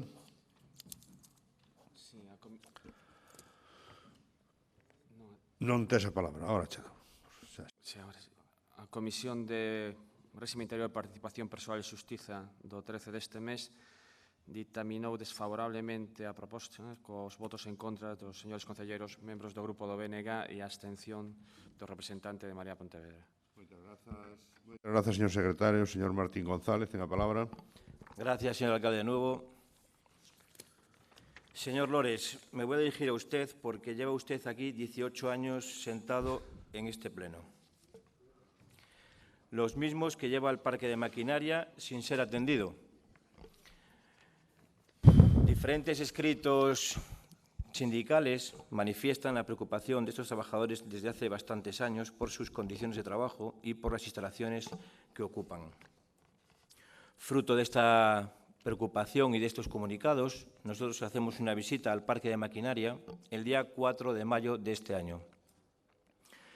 Efectivamente, fuimos recibidos en el parque de maquinaria y vemos una serie de deficiencias importantes y que paso a resumir inmediatamente. La primera de ellas, una cubierta en toda su extensión de uralita. Como sabe todo el mundo, se ha aprobado recientemente aquí una moción para retirar de todos los edificios públicos municipales el amianto. Esta incumple todo. Toda la extensión de la nave, toda la extensión es de uralita, de fibrocemento, cancerígeno. Una cubierta que presenta goteras, problemas de humedades, incluso desprendimientos de trozos de uralita, según nos manifiestan los propios trabajadores.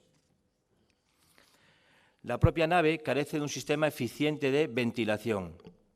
Eficiente, he dicho, a palabras de los propios trabajadores. Allí, a primeras horas de la mañana y a primeras horas de la tarde, cuando regresan los operarios de las brigadas, se produce una acumulación excesiva de gases provocado por los vehículos. Se juntan allí todos los vehículos que salen por la mañana.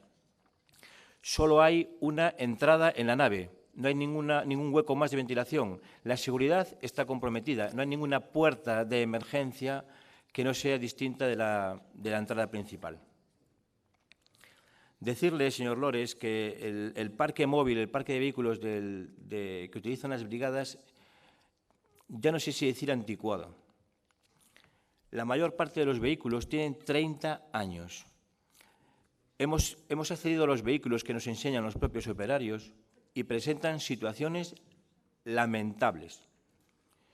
Situaciones ya no solo en el apartado mecánico, o sea, las propias condiciones del vehículo son calamitosas, señor Roles, calamitosas.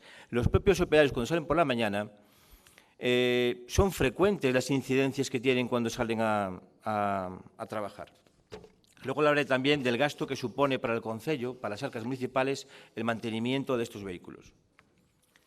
Una de las partes que más sensible nos ha parecido es la situación que tienen los vestuarios de los trabajadores. Lo vienen denunciando hace muchísimo tiempo, señor Lores. Unos vestuarios mugres, sin alicatar, húmedos. Tienen colgadores de ropa por ausencia de colgadores para sus propias vestimentas, cajas apiladas, taquillas oxidadas, insuficientes. Y luego encima una trabajadora allí a la cual, o sea, no hay vestuario femenino en el parque de maquinaria. Han separado, no sé si fueron 5, 6, 7 metros, con una puerta y un cristal traslúcido, atrancada con una silla para que sea el espacio de esta trabajadora. Han llegado a trabajar en el parque de maquinaria hasta 8 trabajadoras, en apenas 10 metros cuadrados. Se ven calderas a la vista, bueno, todo tipo de mobiliario que entorpece las labores. Tienen problemas en la nave de almacenaje. También lo han pedido por activa y por pasiva.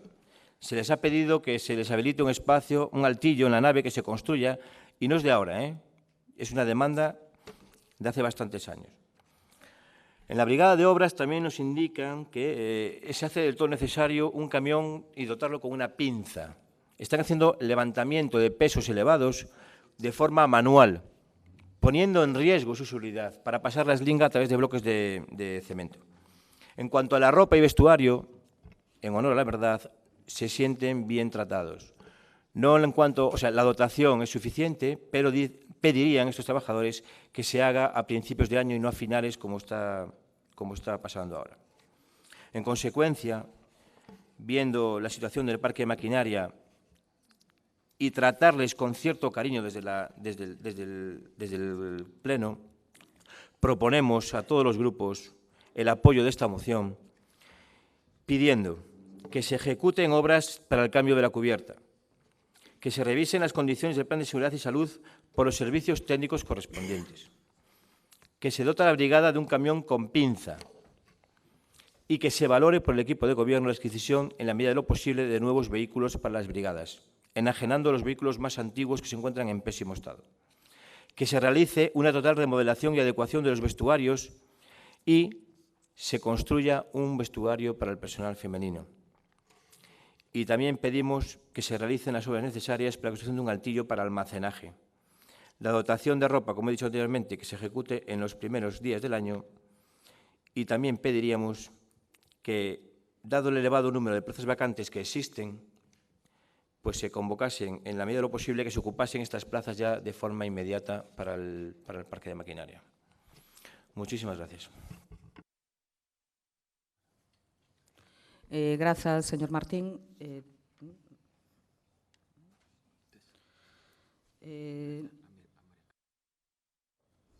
Señora Moreira, ten a palabra. Esta moción amosa o proceso de deterioro que conleva a xestión deste equipo de goberno no parque de maquinaria do polígono do Bao. Marea Pontevedra vai seguir defendendo a xestión pública destes servizos. Estas brigadas son un sistema de conservación das vías públicas, de obras de diversa índole en xeral, de mantemento dos servicios públicos. Compróbase a día de hoxe que teñen máis interese en deixalo en máis privadas, como sucedeu no mantemento dos centros escolares, que en facer unha xestión transparente do público. nos imos votar a favor. Moitas grazas. Grazas, señora Moreira. Señor Fernández, ten a palabra. Moitas gracias. Ben, nos imos a votar a favor desta moción. Non? De todos son coñecidas as deficiencias que hai nas instalacións que alberga o Parque da Brigada e así como en outros recintos municipais que son manifestamente mellorables. Por tanto, non hai moito máis que decir deste tema. Non? Pero ao fío deste asunto, a mí me gustaría facer 3 reflexións, non? Breves. A ver, estáse falando de alixeirar o contido dos plenos, non? Que se celebran unha vez ao mes, que suelen durar entre 3 e 4 horas, e que a algúns concelleros lles parece un tempo excesivo, non? Porque hai deficientes condicións de traballo tamén aquí, non? O sea, a dureza das cadeiras, onde aposentamos as nosas posadeiras, ou incluso as condicións climatolóxicas adversas cando non funciona o aire acondicionado, non? Entón eu suxiro a algúns con todo cariño e con todo respeto, a algúns dos propoñentes de algunhas mocións que as pasen o turno de roubos, porque igual alixerábamos un pouco o contido, tratábamos no tema das mocións cuestións de certa importancia. Non? A segunda reflexión. Chama a atención o xeito de gobernar deste goberno municipal, de xestionar deste goberno municipal.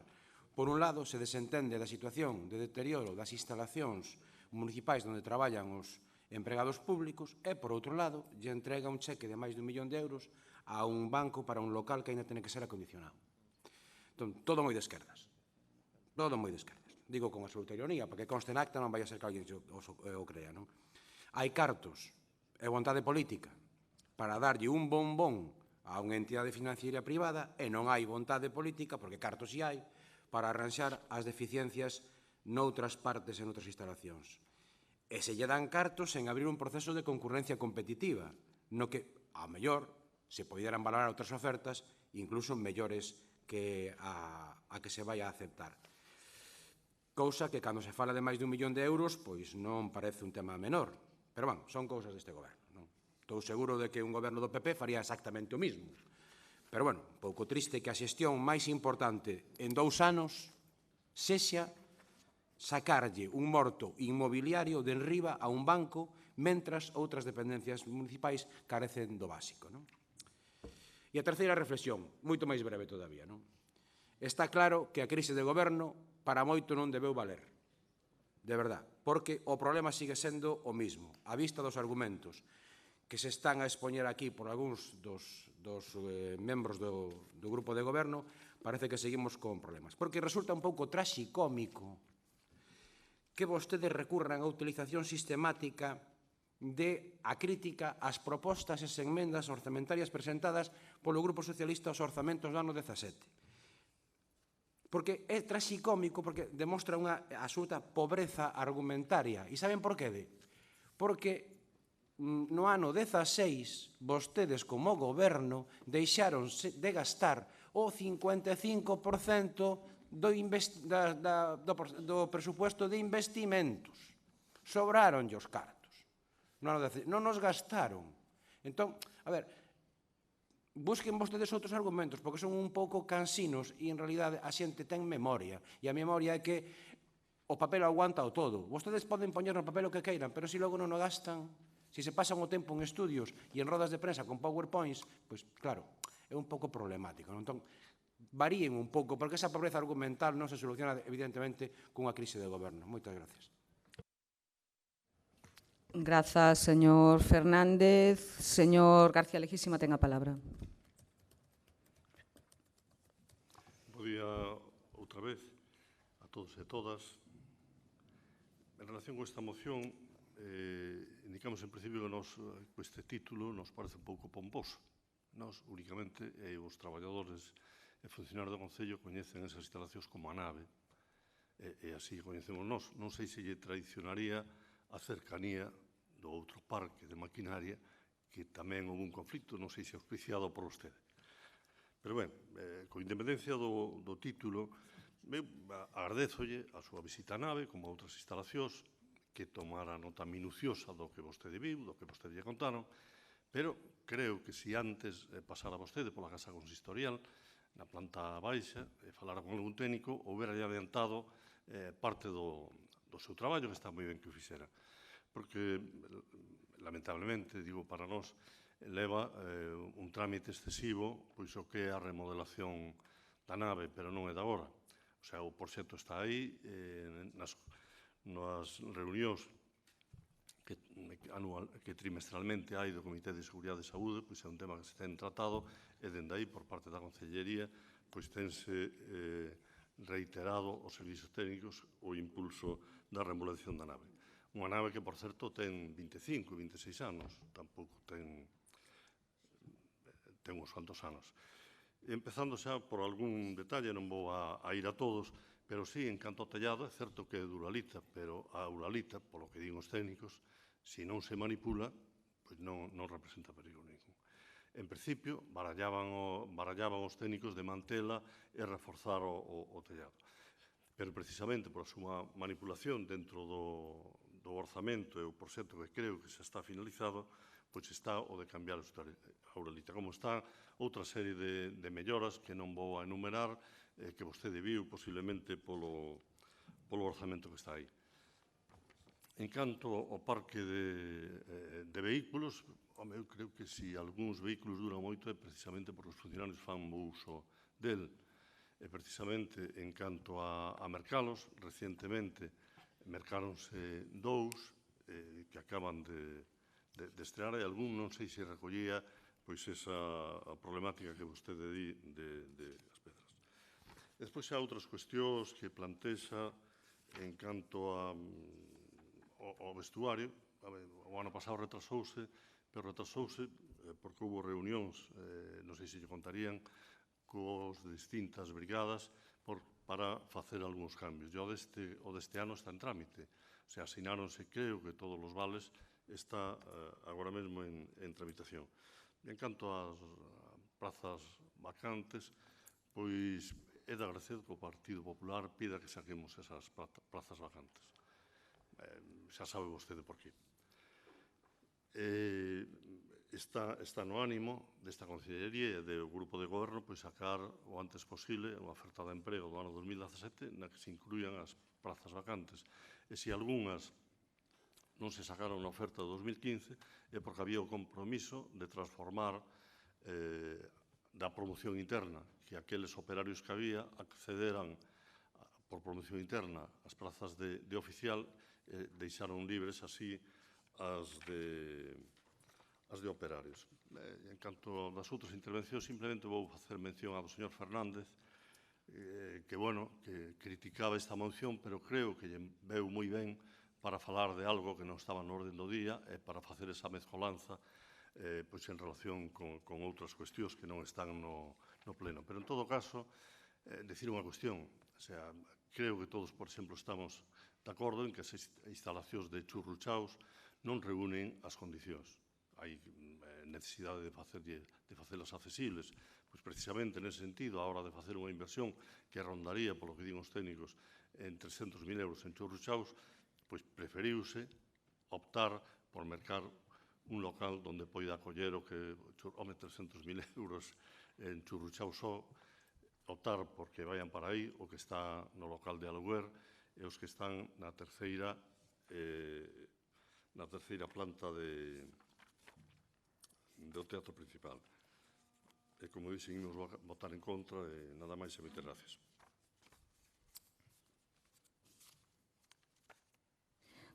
Grazas, señor García Leguísima. Ten a palabra o señor Martín. Gracias, señora Carmen da Silva. Vamos a ver, señor Venega, siempre es su misma estrategia de defensa, siempre es la misma.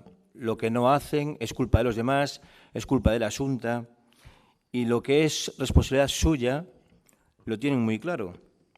Está previsto, está no ánimo, vamos a facer, está pensado, estamos facendo. No, claro, pero es que ya llevamos así 18 años con el parque de maquinaria. No entiendo, sinceramente, una moción que es totalmente constructiva y que va a salir adelante porque la van a apoyar, entiendo, que el resto de grupos, porque ustedes no quieren hacer unas mejoras que se reconocen que hacen falta. han dejado esto de lado, se ponen aquí encima de la mesa y hay que arreglarse, hay que solucionarlo. Oiga, no entiendo su voto en contra. De verdad que no lo entiendo. En cuanto a la tasa de reposición de efectivos, señor Leguísima, lo siento, pero tengo que corregirle. Le pondré datos en el próximo pleno. La ley de tasa de reposición de efectivos, ustedes se la han saltado cuando les ha dado la gana, ¿eh? Y en el próximo pleno, esa ley está ahí, pero también es verdad que ustedes se la han saltado cuando le ha dado la gana. En las ofertas que hubo de empleo público, mostraremos los reparos a su contratación de personal, saltándose la ley. Entonces, la ley la utilizo cuando faltan recursos y le digo al Partido Popular que es su propia ley la que nos impide contratar. Pero cuando queremos contratar a gente, me salto la ley como me da la gana y ya está. Muy bien, pero esto no lo digo yo banalmente, ¿eh? Pondremos datos encima de la mesa. Ya estamos analizando las ofertas de empleo público y pondremos encima de la mesa aquellas plazas que ustedes han creado con reparos de intervención. Segundo, en cuanto a la accesibilidad, siempre se les llena pleno tras pleno la boca con la accesibilidad.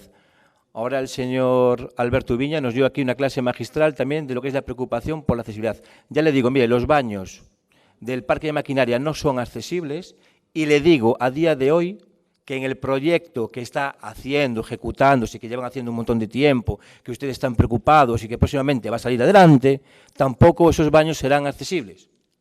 Tome usted nota, señor Alberti, tampoco van a ser accesibles. Y el baño nuevo que se va a crear, el vestuario femenino, tampoco va a ser un baño y un vestuario accesible. También se lo indico. Y por cierto, señor Ubiña, ya le están aleccionando, usted es joven, no se deja leccionar. No se deje usted leccionar. La variación del presupuesto que hizo la oposición no llega al 5%. Si ese 5% les va a valer a ustedes, incluido al señor Demetrio, si ese 5% les va a valer para anular o defenderse de cualquier propuesta que hagamos en las mociones, pues bueno, allá ustedes. No llega al 5% la modificación propuesta por todos los grupos de la oposición sobre un presupuesto de 73 millones. ¿De acuerdo?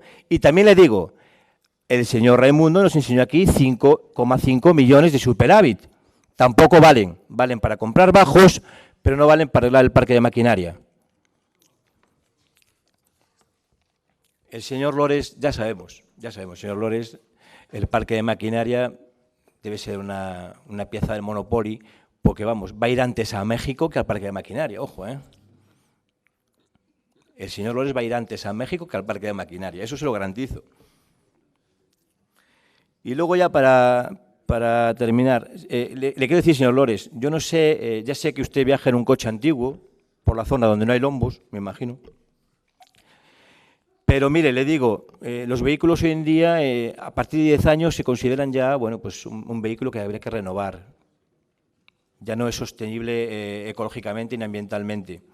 En el parque de maquinaria hay uno de 14, otro de 22 años, 19 años, 26 años, 24 años, 25 años, 22 años, 20 años, 14 años, 22 años, 27 años, 30 años, 26 años, 16 años, 17 años, 20 años, 24, 16, 26 y termino con los últimos, 16, 16, 18, 23 y 27. Este es el modernísimo parque que tienen en el parque de maquinaria. Estas son las condiciones de seguridad en las que van los trabajadores del concello a trabajar. Y otra cosa, es que encima este parque móvil anticuado y obsoleto le da unos gastos al concello que se los voy a decir ahora. En el año 2016, quitando gastos de seguro, quitando gastos de combustible, o sea, solo gastos de mantenimiento, hablamos de que en el año 2016 los vehículos del parque de maquinaria han causado a las arcas municipales la cifra de casi 33.000 euros. 33.000 euros en mantenimiento de un parque anticuado. Y es más, les voy a decir más, esto va para la señora Gulías. Cuando ustedes abusan del contrato de negociado sin publicidad, siempre nos dicen que es para favorecer el comercio de Pontevedra.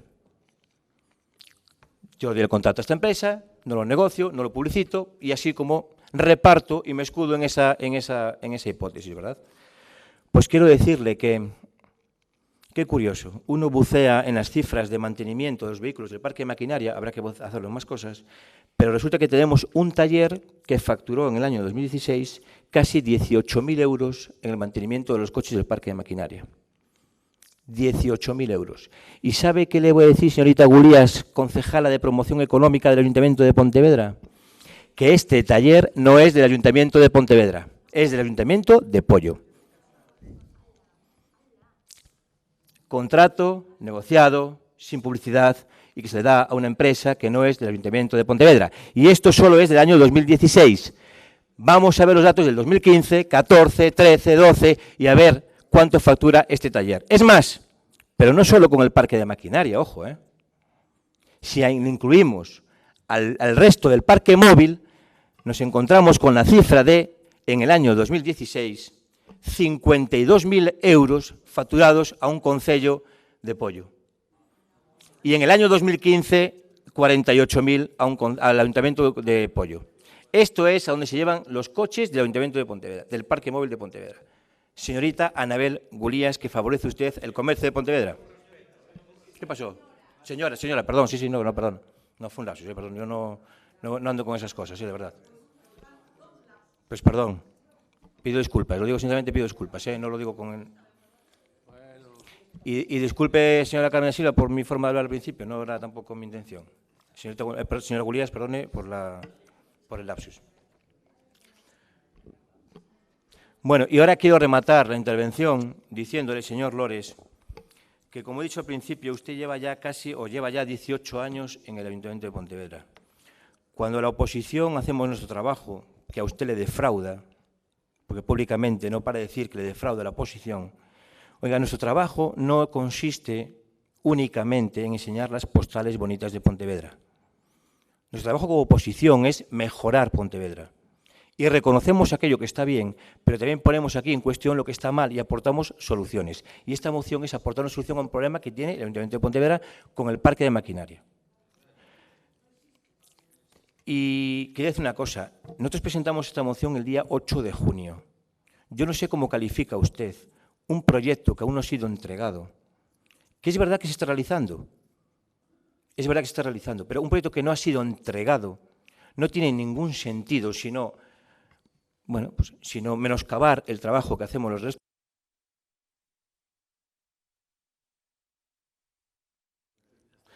Sino menoscabar el trabajo que hacemos desde la oposición. No puede ser que el día 8 presentemos esta moción y el día 9 ustedes anuncien, no la entrega del proyecto, sino que anuncien, incluso envían notas a los sindicatos conforme ya están elaborando el proyecto. El trabajo ya está hecho y la denuncia está hecha desde la oposición. Y no se puede contrarrestar el trabajo de esa manera. Llevan ustedes muchísimo tiempo, muchísimo en el poder, y si llevan un año haciendo el contrato, perfectamente podrían haber hecho esta nota hace un mes o hace 3. No, la hacen al día siguiente en la que un grupo de la oposición presenta esta moción. Muchísimas gracias. Muchas gracias, señor Martín. ¿Alguna outra intervención? Señor García Lejísima, tenga a palabra. Ben, gracias outra vez.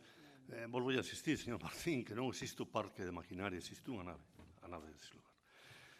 En canto á oferta de emprego, eu que lle digo é que nos alegra que vostede nos pida iso, porque non había necesidade que ímos facer. Se está elaborada a oferta de emprego, non esta, sino da totalidade do Concello, que posiblemente esta semana que ven, se está elaborado, se leve á mesa de negociación. Non estas prazas, sino bastantes máis que estas, todas as que poidamos nós. En canto a si cumplimos ou non, ou se hai reparos nas anteriores ofertas, non fai falta que veña o meu despacho que teño ali as cousas que leve á mesa de negociación e as que vou levar. Tamén lle facilitarei esta oferta de emprego, seguramente superará as expectativas que vostede ven. En canto aos anos que a antigüedade dos vehículos, realmente eu non podo falar porque o meu ten bastantes anos, Pero, cando decías edades, a min lembrábame cando paso por Alameda están cantando os números do bingo, algunha tómbola. 26, 27, 25, en fin. Pero os vehículos están aí, van funcionando, e supoño que neses 18 ou 30.000 euros que vostede di, non sei se incluirá o cambio de aceito, a mellor non hai que cambiarlo, ou se incumple as rodas, ou os frenos, a mellor non vai aí, non o sei. Pero posiblemente, a mellor nese aspecto, pois, teramos que mellorar. E se votamos en contra, non é porque non queiramos que se fagan as obras. Votamos en contra porque xa está en marcha. O día 2 de xuño entrou no programa Cívidas o expediente. Creo que o proxecto está finalizado este venres pasado. E esa nota de prensa que lle molesta, pois, queríamos facer. Eu, a semana do día 8, días anteriores, o técnico municipal pasoume o orzamento. É un orzamento resumido, e o orzamento resumido paseillo ao persoal de prensa para que fixeran o que tiveran por conveniente. E, ademais de votar en contra por eso, pois hai outras cuestións que xa yo comentei en comisión, son unha mezcolanza, como é tema de vestuarios, que xa está asinado, o das prazas, que é unha cuestión que non teñen que comentárnoslo aquí, porque está tamén en marcha, estás estudiando, e pois, o resto das obras, pois, creo que a totalidade pois, están asumidas no proxecto. Nada máis e moitas gracias.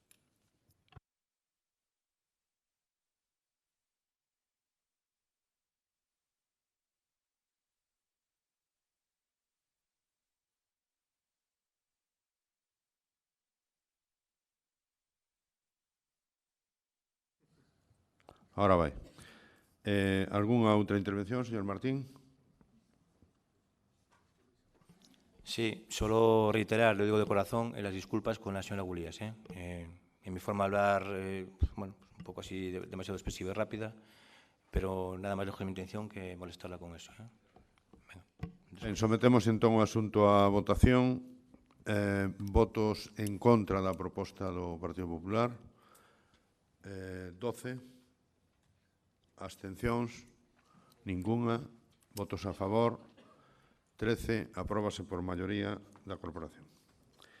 Ben, pasamos ao punto seguinte. Proposición do Grupo Municipal Mixto Ciudadanos para a redacción dunha ordenanza que regule o estacionamento e pernota de autocaravanas e vehículos, vivendas. Hostia. Ai, non, pois vaya, disculpa. Proposición do Grupo Marea Pontevedra para instar a Xunta de Goberno Local a asinar en 2017 o contrato privado, a non asinar en 2017 o contrato privado de arrendamento mediante procedimento directo da Plaza de Toros para espectáculos non taurinos. Señor secretario, ten a palabra.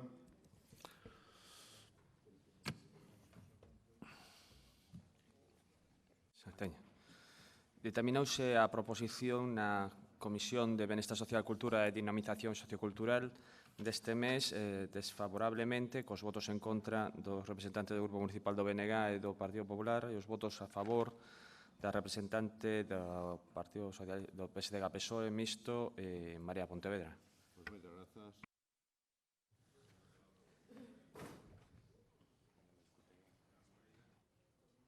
Moitas grazas. Unha vez máis, dende Marea Pontevedra, propoñemos ao Grupo de Goberno local que reflexione sobre a súa postura e que non volvan a asinar este ano este contrato privado de arrendamento mediante procedemento directo da Praza de Touros para espectáculos taurinos. Vostedes teiman en asinar ano tras ano un contrato coa empresa de touros que supón un custo para a cidadanía pontevedresa. Nos 18 anos que levan gobernando un total aproximado de 720.000 euros, cunha media de 40.000 euros por ano.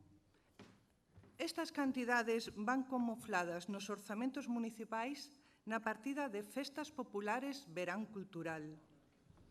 Un contrato no que o Concello se compromete a correr co importe dos gastos orixinados pola organización dos actos, satisfacendo todos os impostos, tasas e tributos que graven estes eventos, entregando á empresa as localidades de palco e cedendo a explotación do servicio de bares nos espectáculos que organice o propio Concello, a cambio de utilizalo únicamente durante a Feira Franca. Se o Concello é propietario do terreo onde está ubicada a praza dende o ano 1896 e dunha 12ª parte do edificio dende 1954, non se entende que teñamos que pagar polo seu uso, porque unha 12ª parte da propiedade tería dereito o Concello a un mes de uso ao ano. Non o estamos dicindo únicamente nós. Deberían escoitar as persoas na rúa, que apoiaron con máis de 82.000 firmas a iniciativa da Asociación Animalista Libera no ano 2015. Sinaturas que foron presentadas no Rexistro do Concello de Pontevedra. E tamén na campaña Pontevedra Quero Tes Entouradas, que leva en 2017 recollidas máis de 102.300 sinaturas.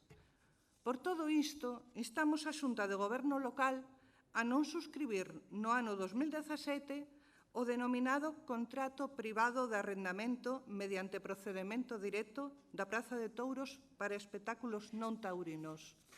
Moitas grazas. Moitas grazas, señora Moreira. Señora Rey Martínez, ten a palabra. Gracias. Nosotros ya mostramos nuestro apoyo a esta moción y volvemos a reiterarlo. No voy a repetir, como ya lo hice, los precios de mercado de los alquileres del resto de las plazas de toros de España, ni tampoco me voy a alargar mucho más. Absolutamente de acuerdo con esta moción. Moitas grazas, señora Rey. Ten a palabra o señora Paloma Castro. Rey tamén. Si nós outro damos no máis, tamén imos apoiar esta moción e así ata que consigamos que Pontevedra sexa unha cidade libre de maltrato animal ou senón polo menos ata que, mentras non se consigamos abolir a lei, pois que as touraras non as subvencione o Concello, senón que correspondan ao ámbito privado. Decimos isto porque entendemos que coa aluguer anual da Praza de Touros que se asina está a subvencionarse de forma indirecta esta tradición. Bueno, tradición baseada na tortura. Non pode o BNG autoproclamarse como defensores dos animais e despois colaborar con isto. Respecto ao argumento da xusta medieval non nos vale, xa que se trata de 2 días ao ano. Compartimos a idea de que esta actividade, a xusta medieval, ten que seguir realizándose por ser un dos espectáculos máis relevantes da Feira Franca e que congrega un maior número de persoas. Tamén a idea de que a Praza de Touros é o lugar máis aceitado para isto, pero, compañeiros, 38.000 euros para isto. É necesario ter a praza alugada todo o ano? Sexamos claros e non enganemos os cidadáns. Non sería lóxico e de sentido común alugar ese fin de semana de setembro ou calquer fin de semana ou calquera día que puntualmente se necesite? Pois non sigamos tomando pelo con este asunto. Os meus compañeiros do Grupo Marea tamén me gustaría lembrarlles que co seu voto aprobaron un orzamento no cal se recollía unha partida dedicada a este aluguer. Aínda que estaba, como din eles, camuflada, ali estaba, e tampouco púxose como condición para o seu apoio que se retirase este contrato. O que agora, por tanto, non se boten as mans á cabeza, nin se definan como defensores dos animais, xa que tamén están a colaborar de forma indirecta con este espectáculo deplorable. Moitas grazas, señora Rey. Señor Moreira, ten a palabra. Gracias, señor presidente. Bueno, pues llegó la canción del verano, de todos los veranos, solo que esta vez no es Georgie Dan, sino que es a Marea, y una vez más viene a pedir que no se suscriba este contrato para la Plaza de Toros. Está claro que el alcalde de Pontevedra está agotado, pero parece que no es la única persona que está agotada aquí, porque reiterar la misma moción que ya hemos tratado, creo que ya es la tercera vez, pues creo que no abunda nada en traer en cosas nuevas para el Pleno del Ayuntamiento. Su moción dice, textualmente, dice: iso invita a pensar que o que se presenta como un contrato de arrendamento é, en realidade, unha subvención encuberta das corridas de touros. En efecto, es que yo creo que ustedes pecan de cierta dosis de ingenuidad. Nosotros estamos de acuerdo en que se promocione la Feira de la Peregrina, y por lo tanto lo decimos claramente, para Pontevedra es bueno que se mantengan los festejos taurinos Esto es positivo para Pontevedra en términos generales, independientemente del sentimiento particular que cada uno tenga con respecto a este tipo de eventos. Pero nosotros vamos a votar en contra de esta iniciativa de las Mareas de Podemos, que quieren acabar con la Feria Taurina de la Peregrina, y quiero decirles a los representantes de las Mareas de Podemos que cada vez que traigan una propuesta en este sentido van a tener en contra al Partido Popular de Pontevedra, porque suprimir el apoyo a la Feria de la Peregrina es una iniciativa, sin duda alguna, negativa para nuestra ciudad. Y por otra parte, este contrato está en los presupuestos que se aprobaron gracias a ustedes, los concejales de Marea Pontevedra. Esos presupuestos que solamente firmaría Donald Trump, y muy camuflada tiene que estar esta partida, efectivamente, porque ustedes se abstuvieron y facilitaron su aprobación. Pero resulta que Donald Trump, que yo sepa, no ha votado estos presupuestos de Pontevedra. Pero las Mareas de Podemos sí. Así que yo lo que les tengo que decir es que sean coherentes y, por tanto, a partir de ahora disfruten de lo votado, señor Rey. Muchas gracias. Muchas gracias, señor Moreira. Señora da Silva, tenga palabra. Grazas, señor alcalde. Canal Sur Televisión se acerca a los festejos taurinos que se celebran en diferentes plazas de Andalucía. Disfrútalos aquí. Además, la televisión pública hace un especial seguimiento de las corridas de promoción de Nuevos Valores del 17, ciclo de novilladas sin picadores para los alumnos de las escuelas taurinas de Andalucía. Claro, se pode cambiar a lei. Se pode prohibir a retransmisión nas televisións públicas de touradas. Eso se pode facer. Eu supoño que agora, despois do último congreso do PSOE, xa lle van a aclarar a Susana que goberna co apoio de Podemos e de Podemos. Bueno, me vou a explicar. No tema das touradas, que se pode prohibir o espectáculo lamentável das corridas, das touradas, nas televisións públicas. Ah, non, é moi fácil vir aquí a Pontevedra a dicilo. A ver se é certo, porque entre Ciudadanos, Podemos e o PSOE teñen suficientes apoios no Congreso para sacar adiante a lei de abolición das touradas en todo o Estado, empezando por Andalucía, por Extremadura, por Castilla-A Mancha, por todos esos donde PSOE, Ciudadanos e Marea Podemos apoian as touradas e nunca se atreveron a dar un solo paso para que nin se fagan, nin se retransmitan por televisión. En Castilla-A Mancha era Podemos, en concreto, que quería que se retransmitisen nas televisións públicas as touradas. Isto é simplemente, bueno, non sei, é delirante, é absolutamente delirante. A única forza política que en Galiza que se opón ás touradas en todas partes é o BNG. É o BNG. Este é un contrato cun equipamento privado.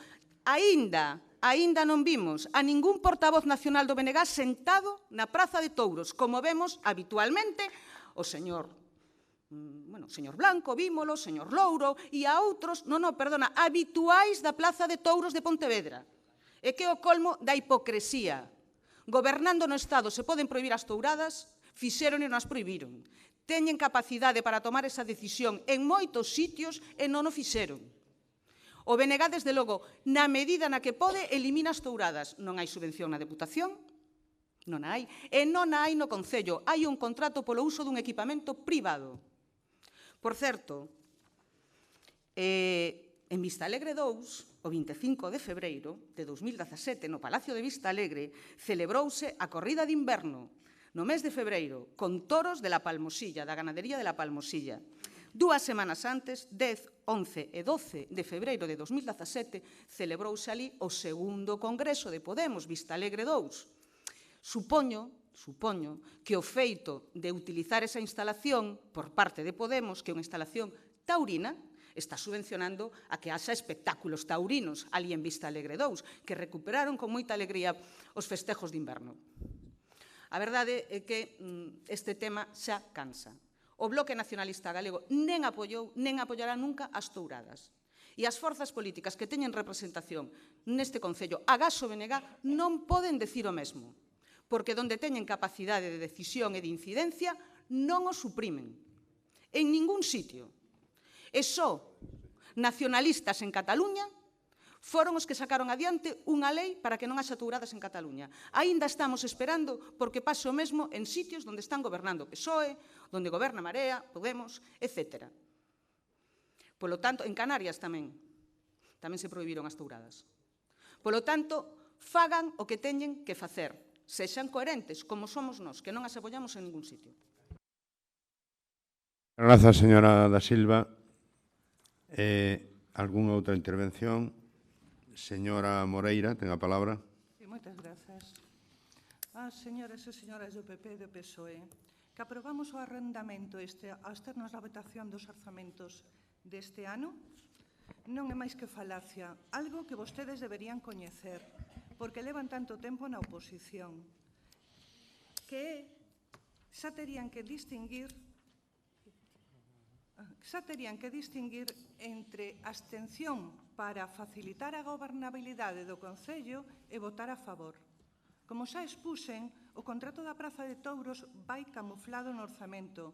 Non existe unha partida específica, polo que estamos a tempo de evitar este contrato. O que temos claro é que vostedes, os señores de PP, votan en contra porque desfrutan do que chaman o arte do toreo, que non é máis que violencia e maltrato cun final tráxico para un animal. E non nos valen as disculpas do BNG se nos gustaría máis alugar unha praza, cando con ese pago están consentindo as touradas. Subvencionar estes espectáculos non supón consentir o maltrato animal dentro do noso concello. Non nos vamos a meter con cales do BNG asisten ás corridas de touros. Non o vemos lóxico. De todas maneiras, a realidade é que a sociedade pontevedresa está en contra deste espectáculo de maltrato animal. A realidade é que vostedes teñen un discurso contradictorio e falaz, en contra do seu propio programa xeral a nivel Galicia, porque din que son antitaurinos e seguen financiando con cartos públicos estes espectáculos dende fai 18 anos. Se vostedes queren financiar a Praza de Touros, poden facelo con cartos do seu propio peto particular, non do erario público. E non nos digan que son antitaurinos, senón que o demostren con actos. Deixen de financiar o maltrato animal, e a non ser que vostedes o que fagan sexa por unha medida electoralista. E o noso grupo de goberno se chama Marea Pontevedra. Deberían empezar a coñecer o noso nome. Moitas grazas. Moitas grazas, señora Moreira. Señora Castro, ten a palabra. Sí, moi brevemente. Mire, compañeira, nos agora somos o novo PSOE, como somos de esquerdas, consecuentemente imos prohibir as touradas e votar en contra de calquer tipo de subvención. Mire, as prohibimos xa en concellos que gobernamos como en Cataluña, en Valencia, Canarias, en Baleares no Parlamento, non sei nestes concellos que votou o BNG. Pero o 2015 tamén se votou no Congreso a favor da prohibición da retransmisión das touradas. Recoñezo as contradicións territoriais, pero tamén recoñezo que nos afectan a todos, porque, por exemplo, o BNG na Coruña sí que votou en contra das touradas, aquí pola contra está subvencionalas. E a mí, como citou a determinadas persoas do meu partido, a compañeiros, eu lle digo que a min o máis preto que me va a ver da Plaza de Touros é na sede do meu partido. Bueno, ou a lo maior na xusta medieval. Moitas grazas, señora Castro.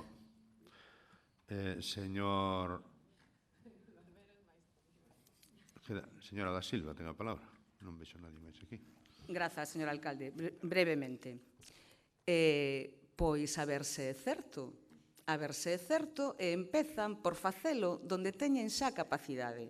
Anulamos as retransmisións televisivas das touradas e se modifica a lei para que non haxa touradas no Estado español. Paréceme maravilloso, pero a ver se é certo, porque eu seguro que é a primeira iniciativa que vai presentar a nova portavoz no Congreso dos Deputados do PSOE.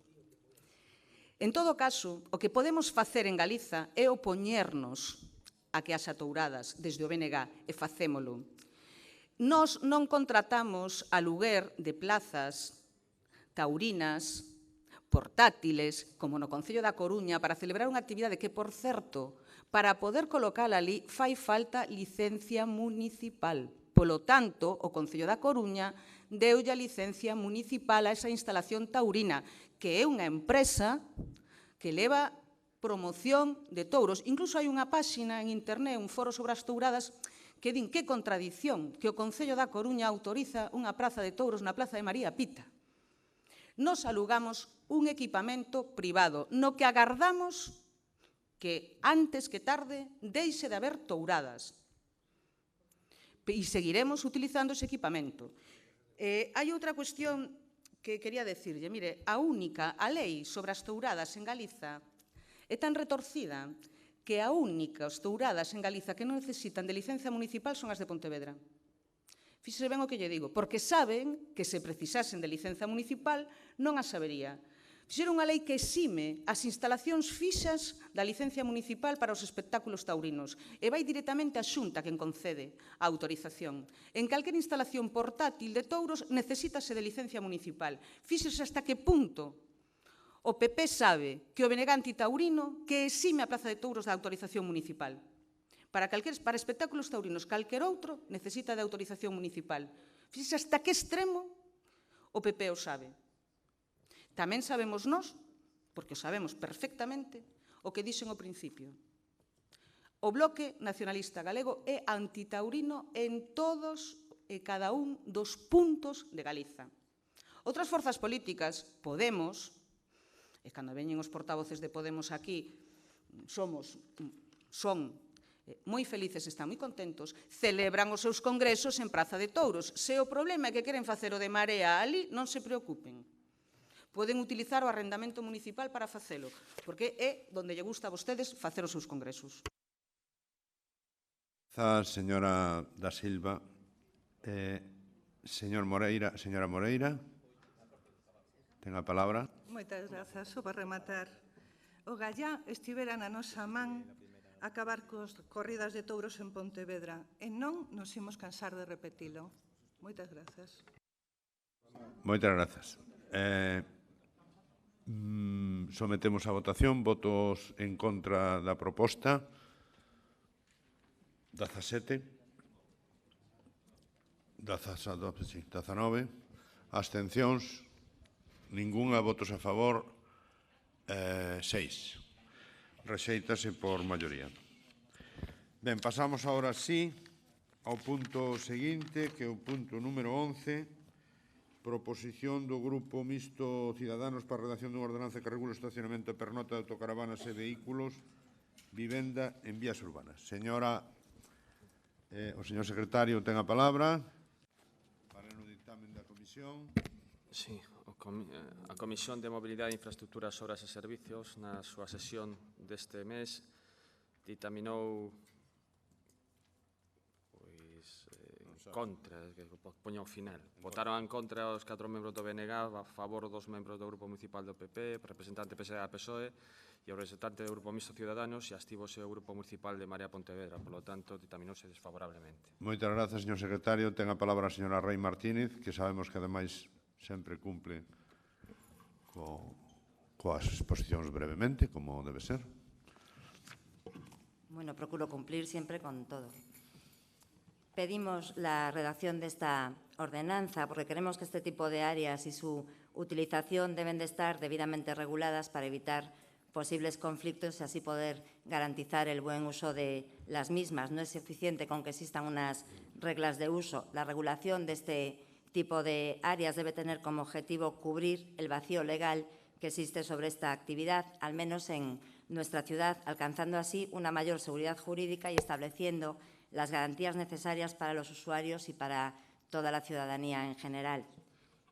La competencia en cuanto a materia relativa a la ordenación del tráfico de vehículos y personas en las vías urbanas corresponde a los ayuntamientos y así lo han hecho ya en ciudades como Navia, Pamplona, Viesca, Santander, Llanes, Fuengirola, Los Alcáceres, Mieres o Antequeras.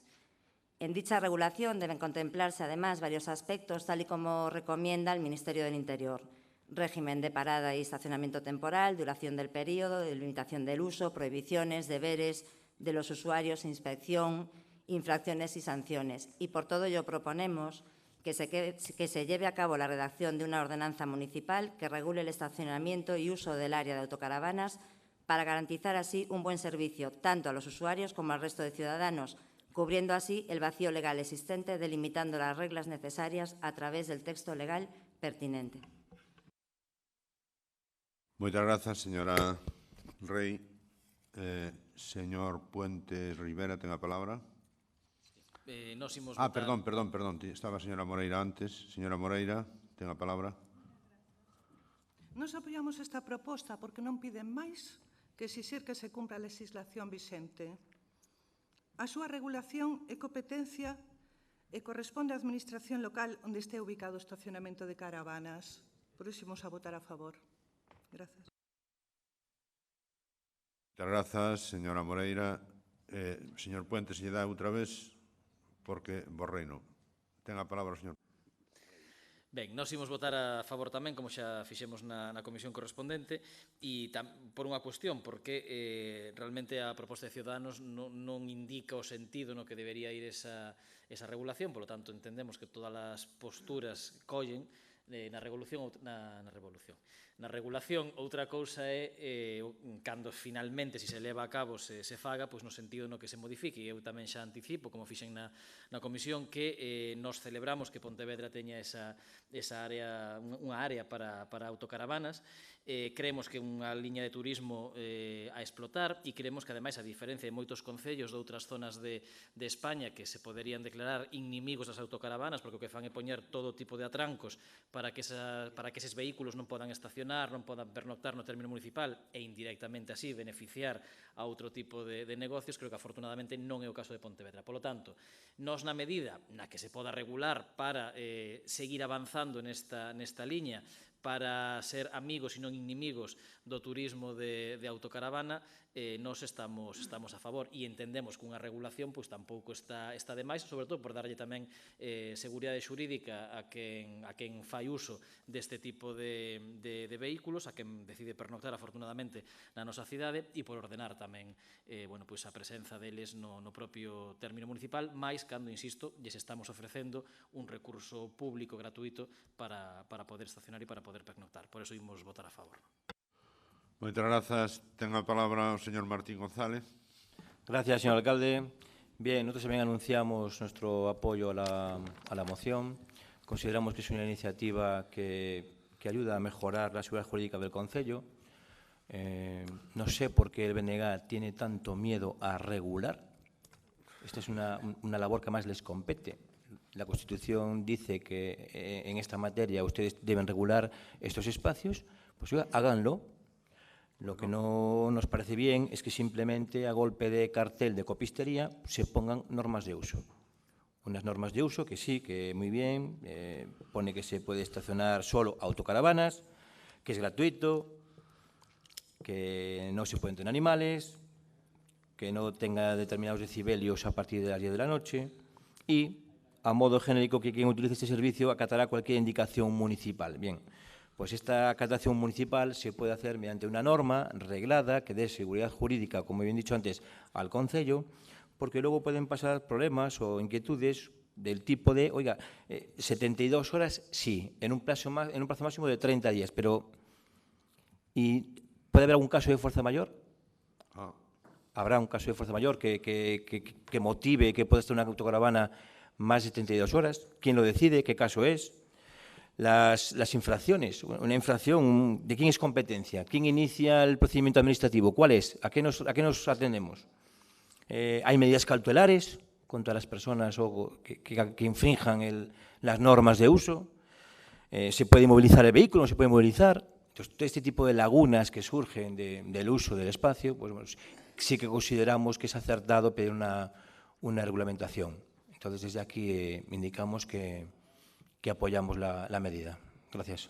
Moitas grazas, señora Gulías. Ten a palabra. Moitas grazas, señor alcalde. Bo día a todos e a todas. Inspirada polo espírito do 68, verdade, prohibido prohibir, eu son moi nova, como todos sabedes, verdad? Cúrase pronto, tamén me din.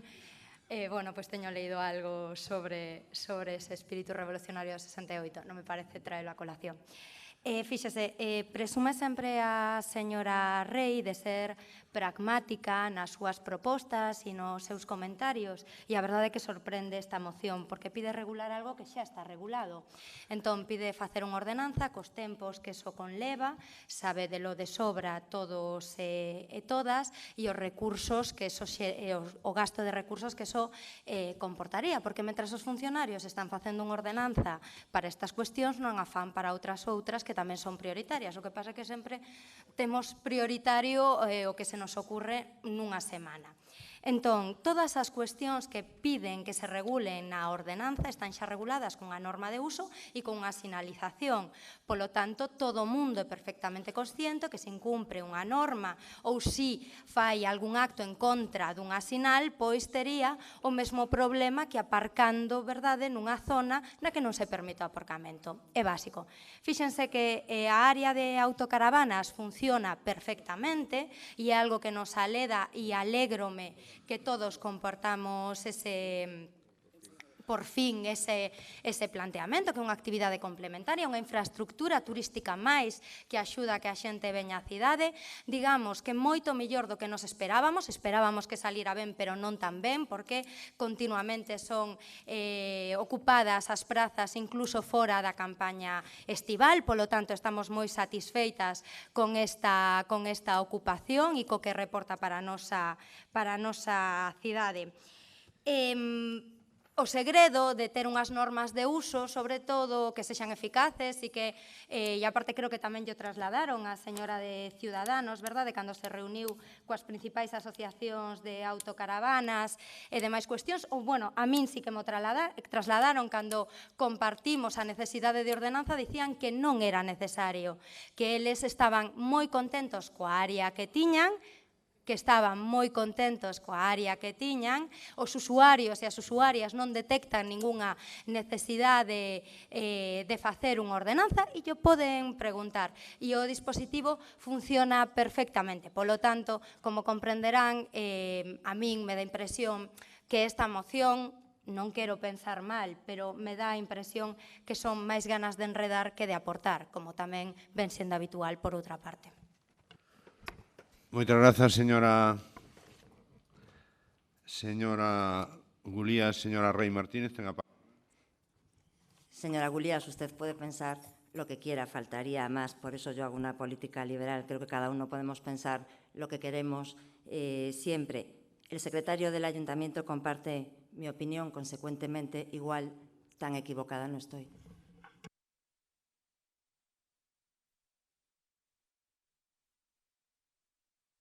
Xa rematou, sí? Ah, vale. Algúnha outra intervención? Hai máis? Non hai máis intervencións. Sometemos entón o asunto a votación. Votos en contra da elaboración dunha ordenanza para as autocaravanas. 12. Abstencións. Ninguna. Votos a favor. 13. Acórdase por maioría da corporación. Pasamos ao punto número 12. Proposición do Grupo Municipal do Partido Popular sobre a situación dos pensionistas en Venezuela. Señor secretario, hai ditamen? Sí.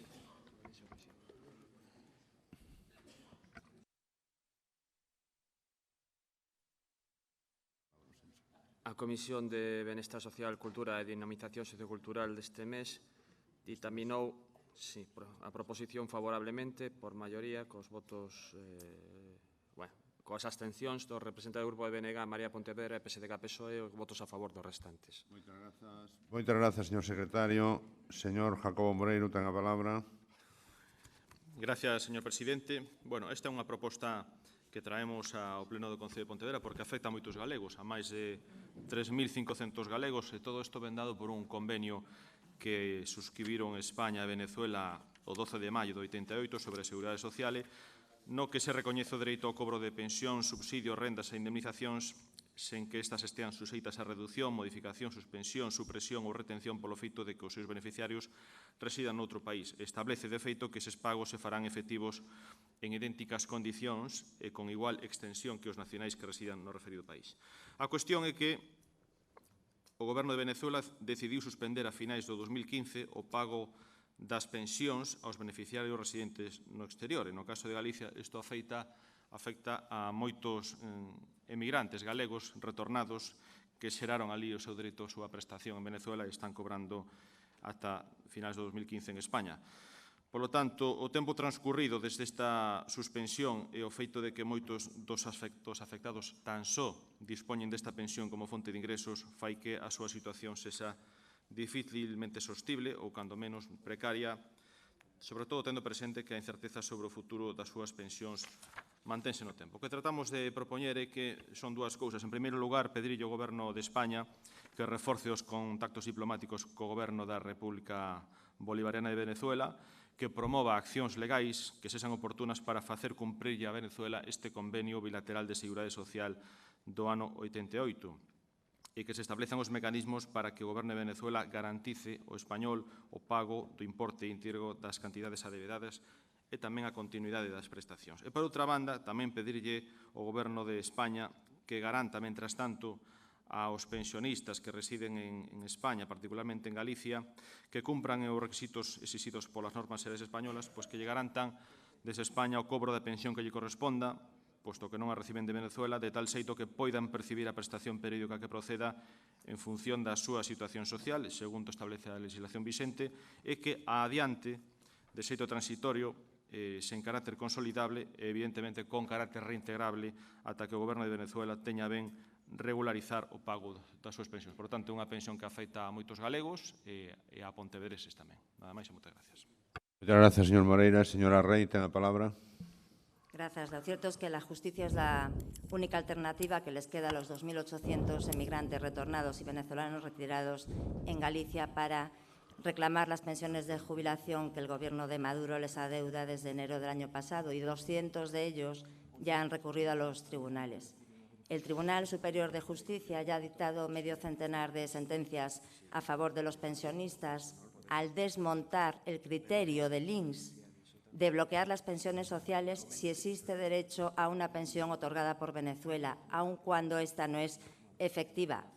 De hecho, a los que recibieron alguna paga complementaria del Gobierno español, ahora el INS les exige la devolución de ese complemento al figurar como pensionistas en activo, a pesar de que no perciben la cuantía que les corresponde. Efectivamente, es desde el Gobierno central donde se debería tomar medidas urgentes, cosa que en principio además parece que ni siquiera se va a tener en cuenta, y los emigrantes deberán seguir pagando un abogado para litigar contra el INS, también gracias al Gobierno español.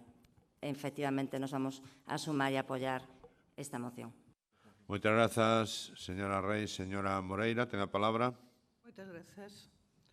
A intencionalidade desta proposición queda ben clara. Traballar baixo as apariencias.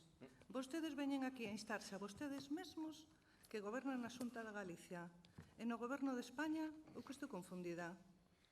Poderían aforrar folgos e solucionalo directamente, tendo vontade, evidentemente, para facer algo con respecto á problemática que sofre este colectivo de pensionistas e xubiladas dende finais de 2015. Nos preguntamos que estiveron facendo toda agora coa situación de emerxencia social que viven estas e estes pensionistas.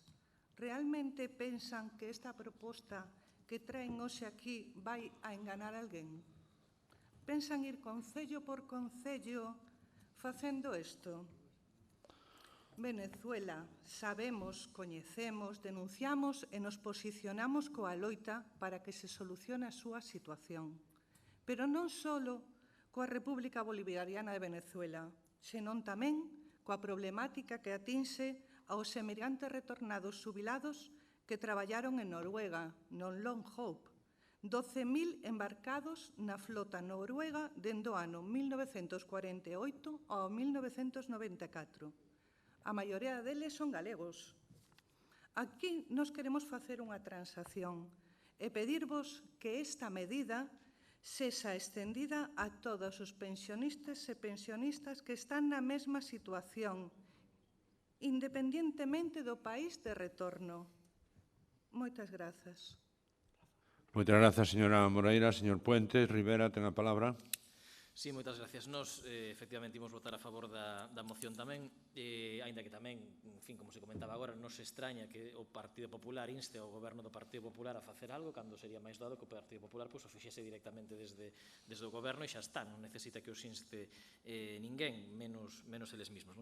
Pero, en todo caso, de isto deducimos, claro, que ao final o que hai, ademais dunha intención máis ou menos positiva, de que a xente que está nesta situación poda cobrar as súas prestacións, o que hai tamén é un intento de propaganda política e de difusión, unha vez máis, de determinadas cuestións do Partido Popular con respecto ao réxime de Venezuela. A marxe diso, insisto, como o contido, a finalidade principal ou declarada nesa moción nos a compartimos, que traballadores e traballadoras que cotizaron uns anos determinados podan percibir o que lle corresponde froito desa cotización, pois imos votar a favor da iniciativa. Moitas grazas, señor Puentes. Señor García Lejísima, ten a palabra. Bo día outra vez a todos e a todas. Supoño que me elixiron a min, xa saben os compañeros por qué, pola idade, polos anos, para intervir nesta moción. E ao mellor tamén porque me acordo daquele conflicto de Erema diante do Concello e do que veñen outras cuestións. Imos votar a favor, eu creo que ao principio no título debe ser pensionistas en vez de Venezuela supoño que. Despois, en canto ao final, está a Xunta de Goberno, non sei por que, podía ser o propio Pleno que se dirixira ao Goberno Central, non a través, non sei, danos igual, vamos, pero ese paso previo non sei que ben. E despois, ao mellor tamén, como din os compañeros, esta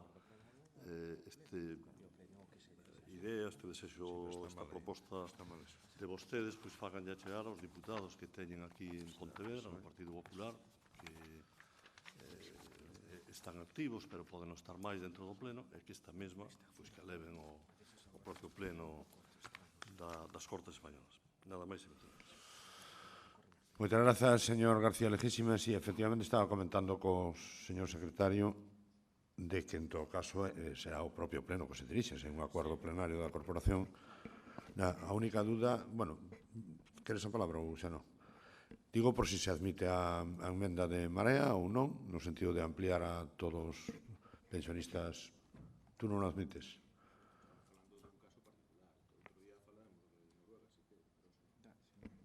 Pero a min eso me fai pensar moito. A ver, señor Moreira, ten a palabra.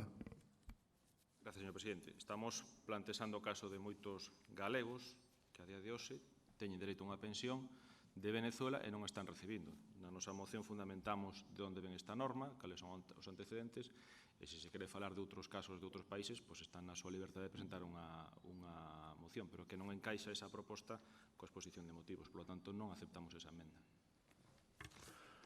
Entón, sí que ahora xa... pero nós sí que estamos en... se hai unha proposta ou non hai que votar. Se non acepta... Con 24 horas de antelación, entonces está na súa... Vale. É a dúda que había. Bien, entón sometemos a votación inicialmente. Se non admite el, non vale. Votos en contra da proposta, ningún. Abstencións 2. Votos a favor, 23. Apróbase por maioría da corporación. Coa ratificación de que que sea o pleno que teña que mandar isto. Sí. Vale. Punto número... Sí. Hala. Interpelación... No. Esta é a ratificación de urxencia e aprobación no seu caso da proposición do Grupo do Partido Popular relativa á prevención dos incendios forestales. Por lo tanto, admítese a urxencia polos grupos. Sí. Sí. Ten a palabra logo o señor Abal. Señor Abal, ten a palabra. Gracias, señor alcalde. Imos tratar esta moción intentando abstraernos un poquinho do terrible tragedia que acaba de suceder nun país irmán noso. Isto é unha moción exclusivamente de ámbito municipal, onde diferentes asociacións de veciños e tamén diferentes comunidades de montes nos aportaron a idoneidade de que o Concello, dende as súas competencias, tamén se sume al terrible lacra dos incendios forestais. Diferentes municipios de distintas cores políticas que veñen padecendo cicais con máis intensidade esta lacra dos incendios forestais han entendido que esta ferramenta podes activar, entenden que pode ser necesaria na prevención da lacra dos incendios forestais. Queremos sumar, queremos implicar a todo o conxunto da cidadanía, non queremos aquí falar, na man de cada un está, das políticas da Xunta, das políticas... Estamos exclusivamente falando dunha competencia que o Concello pode activar, pode facer uso dela e que consideramos que sería moi bo para todos e para todas que esta moción pudiese sair adiante. Nada máis e moitas gracias. Grazas, señora Val. Señor Rei Núñez, ten a palabra. Bueno, aí compañeiros de corporación moi mirados coa paternidade intelectual das mocións polo que vimos neste pleno. En todo caso, non estamos aquí para sermos unha oficina de dereitos de autor das mocións, pero esta soa un pouco a unha que xa se debateu neste pleno o mes pasado. En todo caso, é ben que o tema estea sobre a mesa. Todos estamos impactados polos acontecementos de Portugal desta fin de semana e tamén podemos lembrar que o ano pasado no propio Concello de Pontevedra o lume, as lapas, devoraron máis de 400 hectáreas de monte. É certo que a Lei 3/2007 de Prevención e Defensa contra os Incendios Forestais de Galicia obriga a manter libres de árbores e malezas franxas de entre 30 e 50 metros alrededor das casas illadas e dos núcleos, e tamén é certo que os propietarios están obrigados a telas limpas e que en moitos casos non se fai. Pero a Administración non está actuando, non o está facendo, senón media unha denuncia de algún veciño contra outro veciño. Só iso pon en marcha a burocracia coercitiva coa particularidade de que o simple desbroce un ano non evita a necesidade de repetilo en anos sucesivos. O principio de solución para nós, para o Grupo Municipal de Marea Pontevedra, só pode vir con tres medidas. Primeiro, identificar todas as parcelas do noso termo municipal, efectivamente, e, sobre todo, as dos máis de 160 núcleos rurais. Segundo, elaborar un plan municipal, como sinala a lei que se invoca aquí no artigo 7 e predicar desde o Concello co exemplo. E terceiro, lanzar unha liña de axudas, porque sen iso, nos 10 anos de vixencia da lei, a situación non mellorou. Por tanto, a nosa non pode ser únicamente unha política de paus aos veciños que non cumpren coa legislación, senón que compre responsabilizármonos de que as solucións saian adiante. Non podemos votar a favor de únicamente vixiar e sancionar. Iso non abonda. Sabemos que non abonda porque esta lei ten xa 10 anos de vixencia e, como sabemos que non abonda, se non vai acompañada de outro tipo de medidas, pois seguiremos sin resolver de raíz o problema e, polo tanto, absterémonos. Moitas grazas, señor Rei Núñez. Señor Puente Rivera, ten a palabra. Sí, a ver, a nos habrá que nos extraña esta moción do Partido Popular máis cando, como partido que está gobernando na Xunta de Galicia é o responsable das maiores competencias que se poden ter na loita contra o lume na comunidade autónoma, non? E como estamos vendo ano tras ano, pois que precisamente a política do Partido Popular na Xunta de Galicia non é, entendo eu, que a máis a caída na prevención dos incendios forestais en Galicia. E aí podemos falar de que nos plans da Xunta anos tras anos se fala de recortes económicos en medios materiais e en medios humanos, se fala de precarización tamén dos homes e mulleres que traballan na loita contra o lume na comunidade autónoma, se fala da ausencia de transparencia absoluta desde o momento no que, froito dunha decisión unilateral do Partido Popular en Galicia, pois non se dá conta de todos os lumes que teñen lugar na nosa a comunidade só de aqueles que exceden unhas determinadas hectáreas e, por tanto, nin siquiera somos capaces de saber cantos lumes hai en Galicia ao longo do ano, por non falar da nula e da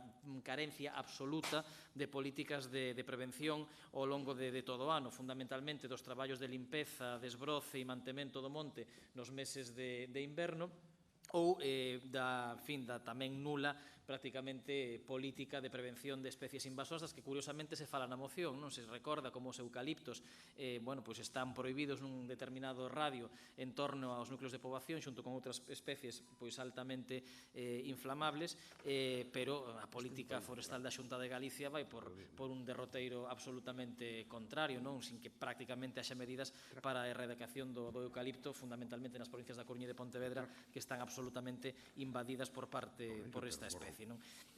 Polo tanto, nos parece unha moción un tanto hipócrita e que pretende xusto agora que se vai iniciar a temporada con máis alto risco de incendio descargar as hipotéticas consecuencias que poda ter unha tempada como a que se prevé de un risco extremo de incendios en Galicia, descargar eses posibles efectos negativos que os incendios podan ter na política dos concellos, que é irrisoria completamente nesta materia, ou incluso nos veciños e veciñas por non ter os seus montes ben limpos, mantidos e demais. Entón, nos parece, isto de poñer a venda antes da ferida que se cumple con esta moción e que se está preparando o terreo, para que efectivamente, se pasa algo que esperemos que non pase, poder botarlle a culpa ao Concello de turno por non ter iniciado os trámites de desbroce de determinadas parcelas e non cumplir coas súas supostas obrigas nesta materia que, insisto, son ridículas en comparación coas que ten a Xunta de Galicia.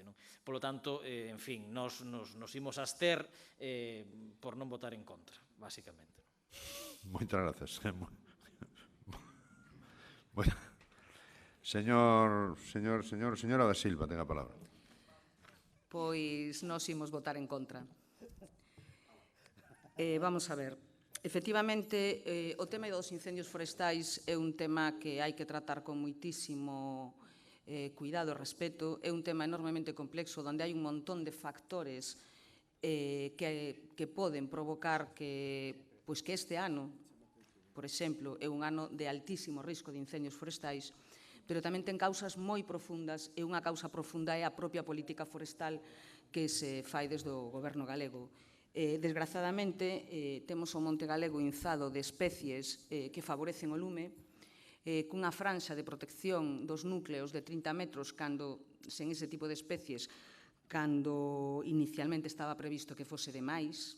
Foi a Lei de Montes do 2012 do Partido Popular a que a reduciu, e non deixa de ser curioso que apelen a unha lei do ano 2007 constantemente. Eu tamén creo que con esta moción se pretende intentar cargar a responsabilidade do que pode ser, e agardemos que non nos sexa, un brán moi duro en materia de incendios forestais nos concellos e nos propietarios do monte, fundamentalmente nas comunidades de montes, que tamén reclaman máis axudas durante o ano para poder manter o monte en condicións. Nos defendemos que o monte é algo que repercute no beneficio da totalidade da sociedade, non só dos seus propietarios, e máis cando son comunidades de montes que teñen un tercio da superficie forestal de Galiza, e que debe haber políticas dende o goberno galego claras para que ese beneficio que repercute en toda a sociedade sexa financiado tamén por toda a sociedade. A política forestal da Xunta debería, con urxencia, ter un cambio profundo para que non teñamos que asistir a incendios forestais tremendos. Desde o Bloque Nacionalista Galego entendemos que ten que haber un gran pacto no país para modificar as políticas forestais. Desde logo non poden estar condicionadas como están neste momento polas produtoras, polas pasteiras, que son as que se favorecen fundamentalmente e casi exclusivamente da política forestal de Galiza. Non parece que sexa o día máis adecuado para decir que a razón pola que temos Galiza inzada de eucaliptos é a mesma razón pola que está todo o norte de Portugal inzado de eucaliptos, pola presencia de plantas produtoras de pasta de papel. E, desgraciadamente, onde está habendo, porque sigue habendo ese incendio tan tremendo en Portugal, está nas proximidades de plantas de produtoras de pasta de papel. Creo que se debería falar con calma no foro no que corresponde, que entendo que é o Parlamento Galego, sobre a política forestal que temos que ter neste país para que non pasen estas cousas. Non queremos que este verán sexa así. Tamén é certo que as medidas de prevención se deberon tomar moito antes. A 3 días de que empece o verán, o Pladiga aínda non está operativo. Iso non parece razonable coa desestacionalización que teñen os incendios forestais, pero entendemos que hai que poñerse, levar ao Parlamento Galego, traballar todos e todas xuntas, porque é un tema que afecta ao conxunto do país e con esa serenidade e con esa rigurosidade debe tratarse. Desde logo, non é cargándolle a responsabilidade a nin os concellos nin os propietarios, porque non teñen ningunha capacidade de decisión sobre a xestión e o tratamento da política forestal de Galiza. Polo tanto, agardemos que este ano non se cumplan as previsións de que pode ser un ano tremendo, dada toda a sequía que houve durante o inverno, que tamén pois entendo que ante esa seca se deberon adoptar medidas con anterioridade a chegar a xuño e xa co verán en marcha. Vamos votar en contra porque entendemos que non é a competencia dos concellos a que ten que determinar a prevención en materia de incendios forestais. Desde logo, o Concello de Pontevedra dá moitas órdenes de execución de limpeza de propiedades que se poden ver afectadas, desbroza absolutamente todas as pistas do término municipal de Pontevedra precisamente para que podan funcionar como barreira en caso de incendio forestal, pero cando a cousa é moi dura non é capaz de funcionar de barreira nen autoestrada, e sabémolo perfectamente. Polo tanto, falemos nos foros que corresponde deste tema, entendemos que é un tema de país e que, polo tanto, é o Parlamento Galego onde se debe tratar e tomémolo bastante máis en serio do que se está tomando neste momento. Moitas gracias, señora da Silva. Señor Abal, ten a palabra. Moitas gracias, señor alcalde. Primeramente, lamentar algún comentario que se acaba de producir aquí por parte de algún grupo, de algún representante de algún grupo que xa está sacando conclusións nos 3 días de loito que está o noso país veciño padecendo e xa están sen apoiarse en ningún dato intentando sacar algún rédito. O meu desprecio a esas intento que vostedes queren hoxe aquí facer. Eu nesta moción, non sei onde se fala aquí da prevención do Concello, non sei se a leron ben, fala exclusivamente da potestade do Concello de Inspección, que pode facer cos mecanismos políticos, cos mecanismos que ten. Falan vostedes da Xunta, falan vostedes doutros ámbitos, pero escudan o que nós podemos facer por prohibir os incendios, non como podía dicir Kennedy, que podemos facer nós dentro do Concello. Nós temos algunhas ferramentas que podemos usar, que podemos utilizar. Temos ferramentas que non estamos usando. Temos unha cota de responsabilidade. Falaba o señor Puentes, falaba de unha postura hipócrita. Pois será hipócrita o seu compañeiro sanchista de Ponte Caldelas. Será moi hipócrita, señor Puentes, que tamén entendeu que esta é unha ferramenta que é necesaria. Como digo, municipios que, por desgracia, padecen máis intensamente a lacra dos incendios, entenden que esta ferramenta é complementaria. Podemos falar, ou podese falar da política da Xunta, dun gran pacto da Xunta. Eso entendo que vai por outro lado. Isto é unha medida local, municipal, efectivamente, ante un verán no que hai quizás é dos máis altamente riscos pola sequía que se ven padecendo. E creo que sería un error, un grande error, que tendo unha ferramenta no Concello miráramos cara a outro lado. O digo de verdade, e considero que deberíamos facer menos política con este tema. Eu, dende logo, non vou entrar nese xogo. Quería dicirlle ao señor Rei que esos 3 puntos que vostede indicou, nos ofrecémoslle a aceptar os 3 puntos. A identificación de parcelas xa está. Se quere, podemos incluir unha elaboración de plan municipal e unha liña de axudas que, efectivamente, comunidades de montes fixeronos chegar despois de presentar isto, que tamén os veciños deben ter, os veciños que aos que se lle exixe identificar a parcelos que fagan voluntariamente que tamén teñan unha liña de axuda.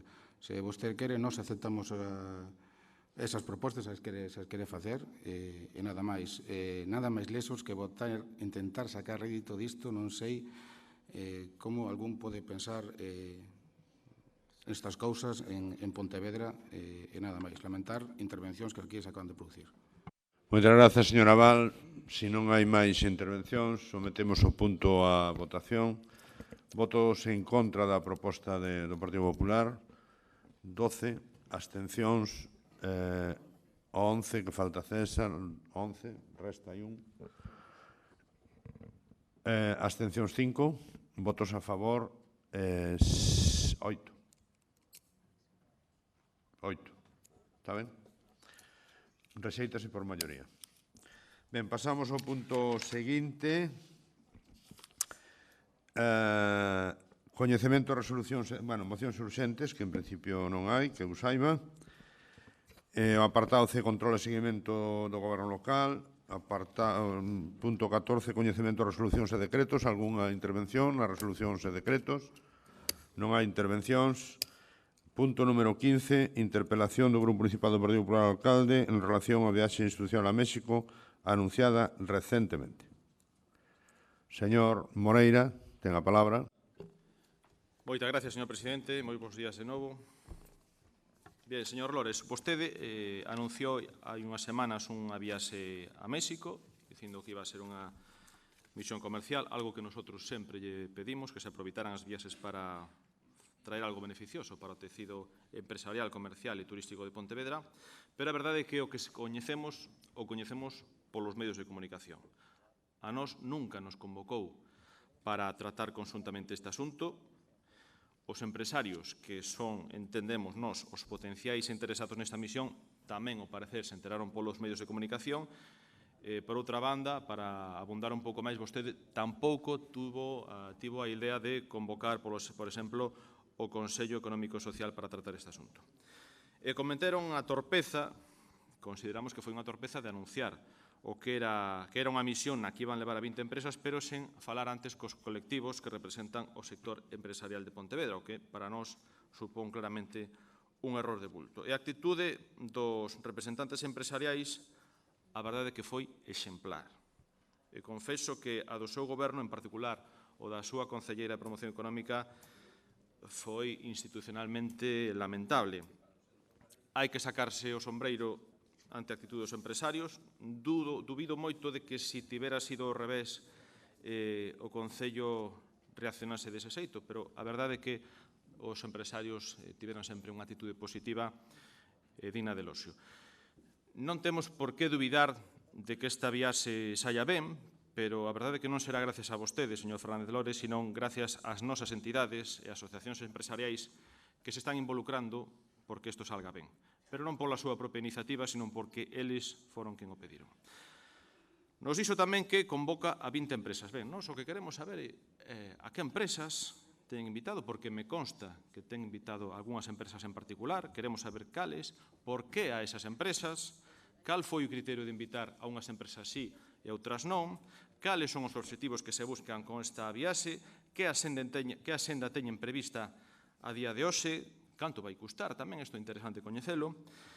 E, polo tanto, o que lle pedimos é que responda a unhas preguntas que a súa concelleira se negou a dar en comisión, cando son entidades xurídicas e o Pontevedrés debe quedarlle claro que todo o que vostede fala coas empresas deben sabelo, deberían poder coñecelo. Por tanto, moi sinxelo, contenos todo, mantéñonos informados, porque a día de hoxe, a verdade é que o señor Fernández non nos ten informado de nada. Nada máis e moitas gracias. Ben, dúas cousas. Dixo vostede que vai ser un viaxe beneficioso. Os anteriores viaxes non foron beneficiosos ningún, según o seu entender. O sea, que nós salgamos de Pontevedra e que sexamos un exemplo internacional, para o señor Moreira non lle parece beneficioso. Haxa embaixada comercial ou non haxa. Era ben saber eso, non? En todo caso, se non se fixo ningunha outra embaixada comercial foi porque maioritariamente os viaxes que fomos foi a recibir un recoñecemento internacional. E, polo tanto, o motivo principal era un recoñecemento internacional, que ademais se nos comunicou con unha antelación insuficiente moitas veces para poder organizar unha embaixada comercial. Por lo tanto, está perfectamente justificado. Incluso en algún sitio que hubo máis tempo, os pequenos intentos que fixemos de facer unha embaixada comercial, pois hubo xente que nos dixo que non teña demasiado interés esa embaixada, porque o que nós podemos ofrecer, o que podíamos ofrecer en algún sitio destes, pois ao mellor non era do seu interés, non? E iso tamén responde un poquinho ás preguntas que vostede fai. Nos dixemos 20 empresas, pero eso poden ser 14 ou 19 ou 25, non sabemos. E en todo caso sí que sabemos, porque vamos a unha feira que se chama Expo Pymes, donde se vai a falar de innovación, de moitas cousas, non? E, polo tanto, normal é que nos poñamos en contacto con empresas que, en primeiro lugar, xa teñen relación comercial e internacional con Distrito Federal, que agora se chama Ciudad de México, ou poidan ter interés. É máis, xa lle digo que hai algunhas que non teñen interés, porque xa intentaron e resulta que o seu produto, pois polas razóns que sea, pois non é operativo polos desplazamentos, polos costes, polo que sea. Polo tanto, eu estou contestando demais porque non pensaba contestar. En todo caso, decirlle que nós vamos a México, primeiro, porque nos invita, en primeiro lugar, a ITAM, que é unha universidade de Ciudad de México, que despois de escoitar aos compañeros que estuveron en Veracruz falando do modelo urbano hai 2 anos, concretamente era o señor Miguel Filgueira e Demetrio Gómez, pois consideraron importante que a Universidade ITAM, que se chama Instituto Tecnolóxico de México, que é unha universidade público-privada, pero a das máis importantes de México, pois ten interés en que nos expuxéramos eso ali. Logo nos invitou o secretario de Desenvolvemento Económico tamén da Cidade de México, con motivo de que hai unha feira que se chama Expo Pymes, que se celebra creo que cada 2 anos, non estou seguro, e onde está invitada a cidade de Pontevedra e tamén outras cidades americanas. E, por último, nos invitou o Senado tamén, o secretario dunha mesa do Senado, para falar no Senado mexicano sobre Pontevedra. Como tiñamos tempo, pois nos planteamos a posibilidade de tantear e de ver se efectivamente pode ser interesante para as empresas de Pontevedra. Primeiro, saber que tipo de intereses ou que tipo de intereses teñen os mexicanos para nos irlle a vender ali ou para vir eles facer negocio aquí. Por lo tanto, estamos traballando todo eso. E estamos falando con as empresas, con outras, etc. E falamos tamén cos empresarios. Usted está falando de empresarios, pero usted está falando de 3 organizacións empresariales en que unha expresamente, porque é a máis potente, sí que hubo un contacto previo a todo eso, que logo se la tuvo que envainar, obviamente, porque hubo, e posteriormente cos demais.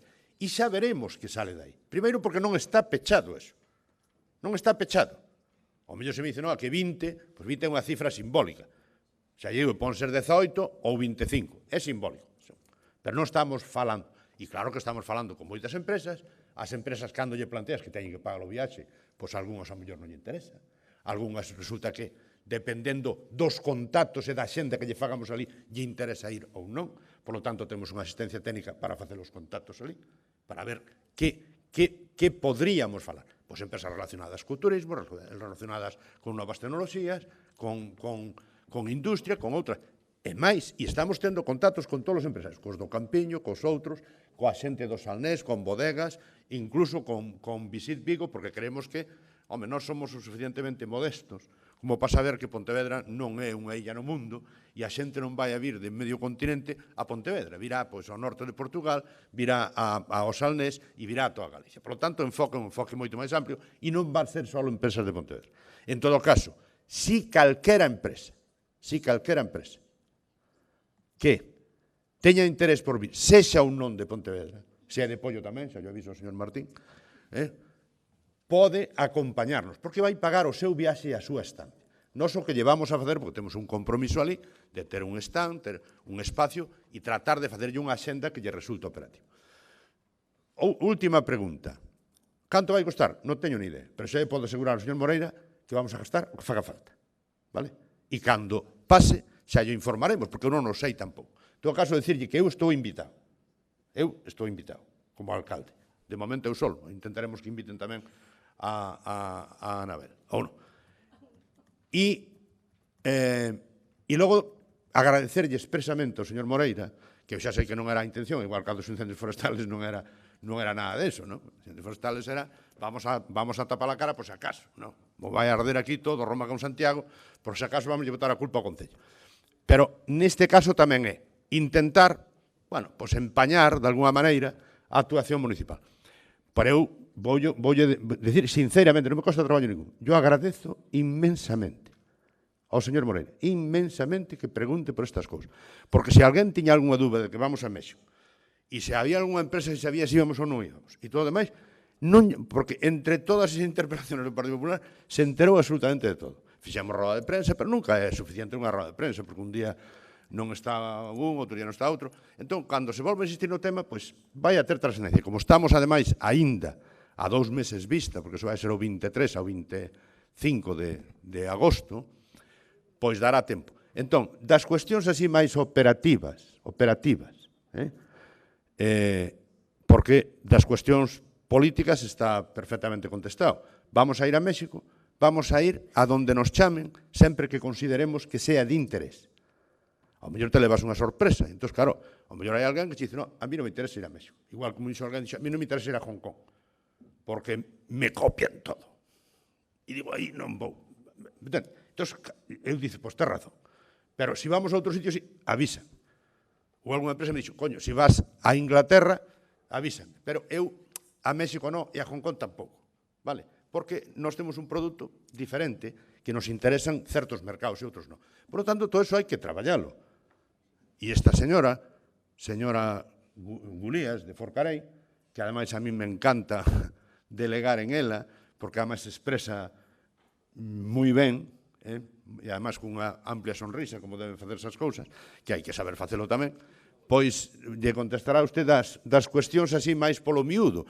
Pero eu xa lle aseguro que non podemos, non porque non queiramos, non podemos decirlle nin cantas van, nin canto tempo van, nin canto custa, nin nada, porque estamos traballando o tema. E é un tema que lle podo asegurar que é serio.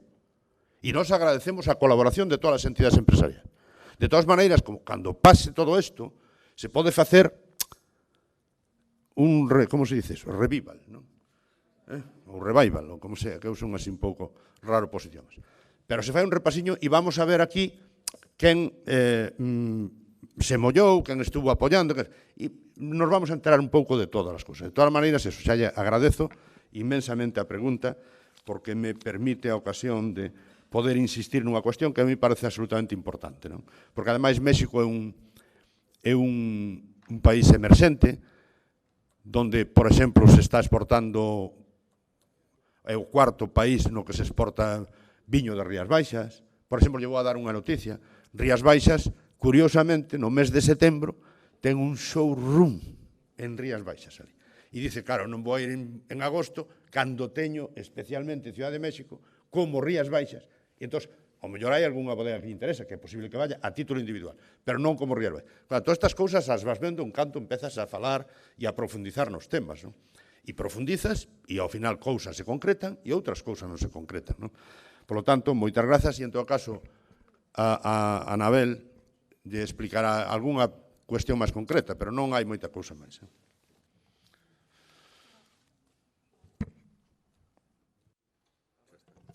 Grazas, señor alcalde. Máis que nada, solamente 2 comentarios a maiores dos que acaba de mencionar o alcalde de Pontevedra. Fíxese como facemos as cousas escondidas e que pouco transparentes somos, que para anunciar a misión comercial anunciamos nunha rolda de prensa pública para que todo o mundo teña acceso. Fíxese que oscuridade e que falta de transparencia absoluta. Anuncialo non só para as organizacións empresariais, senón tamén para todas as empresas que estiveran interesadas. Froito destas cuestións, aparte de reunirme cada semana cos representantes, señor Moreira, que igual, señor Moreira, que pensei que non me estaba escoitando, como falaba co compañeiro Domínguez, sí? A mí non me interpelou, non lle interesa os datos que eu lle podo ofrecer, non? Sí ou non, se non, non sigo. Se a vostede non lle interesan os datos, oiga, pois acabo a intervención e palabras que me aforro. Moitas grazas.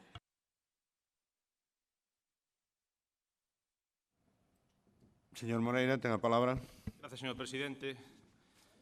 A señora Gulías tivo unha oportunidade de ouro para falar. E o único que dixo nesa comisión que convocamos, estou falando co alcalde, a señora Gulías, estou falando en terceira persona, tivo unha oportunidade estupenda para falar nunha comisión que convocamos e o único que se lle escoitou, e está aquí o presidente da comisión para corroboralo, foi non o sei, non o sei, non o podo dicir, non o vou dicir. Por lo tanto, agotado o turno, por eso me vexo obrigado a interpelalo a vostede, señor Fernández Lores, non crea que teño ningún capricho. E saiba vostede que vostede, no regulamento, ten a posibilidade de, por propia iniciativa, contalo todo. Por que ten que ver o portavoz, o líder da oposición a interpelalo no pleno sobre este tema? Vostede soiño, se quere contar, pode contar. Non contou nada. Solo dixo, non sei nin cantos van, ni a donde imos, bueno, a México sí, pero México moi grande, non sei ni canto costa, non sei nada de nada. Isto é como o do compostaje, non sei nin canto se vai facer a planta, ni canto vai costar, ainda que este 2 anos, é igual. É como a compra do local. O compramos por qué? Por que ese local? Porque é moi amplio e moi céntrico. Fíjese vostede que especificidades ten ese local. Entón, señor Fernández Lores, eu o que descoñezo, e todos os pontevedreses descoñecen, son os datos relativos a esas viaxes de beneficios, a esas viaxes que tiveron esas viaxes para Pontevedra. Os descoñecemos, porque non hai nada escrito, non hai ningún estudio feito de cales foron as sinerxias e os beneficios que trouxeron para Pontevedra esas viaxes das que vostede presume. O que sí sabemos é que en algunha viaxe que vostede foi recoller un premio de 20.000 euros e gastouse aquí la friolera de 60.000. Esos son os beneficios que trouxe para Pontevedra. Home, a ver se falamos un pouco en serio do tema das misións comerciales. Que nós, insisto, sempre lle dixemos que tiñan que aproveitar estas viaxes. Parece que non o quere entender. Isto foi o que pasou. E agora, pois, me agradece que lle pregunte. Home, pois, usted solito pode hacerlo. Usted solito. Ten aí o secretario que lle pode indicar o artigo do regulamento que lle permite a propia iniciativa contar. Cando vostede quere contar? Claro, me lo agradece, pero viene aquí e non cuenta nada. Le van a llamar el mudito, porque non ha contado nada. Non sé. Pois estamos a 2 meses vista, señor Fernández Lores. Poña esas pilas, porque, home, de todo o que anunciou ao que vai a ver, me parece a min que pouca cousa. En todo caso, como están os empresarios xa mansa obra, confío en que, gracias a eles, isto vai salir mellor do principio esperado e do de anunciado. Do Rías Baixas non teño a menor dúbida de que vostede coñece ben ese produto. Por outra banda, señor Fernández Lores, o que está claro que vostede sempre dixo que non se pode facer nada para loitar contra o desemprego. Ve como se pode? Ve como se poden facer misións comerciais e por que non se fixo antes de cumprir 18 anos como alcalde? Agora que xa ten a maioría de idade como alcalde, pois creo que podía explicar un pouco pois por que non fixo antes este tipo de iniciativas, que sempre nos criticou a nós. Sempre que lle propoñamos aproveitar as viaxes para facer algo positivo para Pontevedra, sempre se poñía de morros e decía que non a todo e criticaba a oposición precisamente porque pedíamos algo positivo para Pontevedra. E ve como se pode desde a política municipal facer cousas positivas para Pontevedra? Claro que se pode. E agora vostede, 18 anos despois, nos está dando razón. Se pode facer unha promoción activa do emprego, traballar polo emprego. A crítica que lle facemos, señor Fernández Lores, é que vostede anuncia unha misión comercial, pero esconde a axenda, os contactos previos, agora di que ten unha empresa contratada para facer contactos, pero a crítica é, como sempre, que vostede nunca conta con ninguén e sempre vai por libre. E a crítica é que non defende tampouco a todas as empresas de Pontevedra e sabemos que falou con algunhas, pero con outras non falou. E sabemos tamén, señor Fernández Lores, vou dicir unha cousa, sabemos que vostede quiso facer unha viaxe destas características na súa viaxe a Hong Kong, onde tamén asistía a unha feira. Non cuajou, e ben que o sinto, créeme. Pero non o pague cos pontevedreses. O mellor podería ter tido efectos esta misión comercial se vostede contara antes coas asociacións empresariais, co Consello Económico e Social, coa corporación. Aquí estamos para axudar para Pontevedra. E vostede non quiso contar. En transparencia, pois, por que lle parece mal que lle pregunte? Aquí se aprobou un acordo o 30 de maio do 2016 no que se aprobou instar ao alcalde ou ao concelleiro delegado para comparecer ao menos unha vez ao ano para explicar cales foron as viaxes feitas, non só do alcalde, senón de todo o resto de membros do goberno local, fora de Galicia. A día de hoxe non temos noticia de que se fixera unha primeira valoración do primeiro ano cando xa pasou máis dun ano de aprobación desta iniciativa do Partido Popular.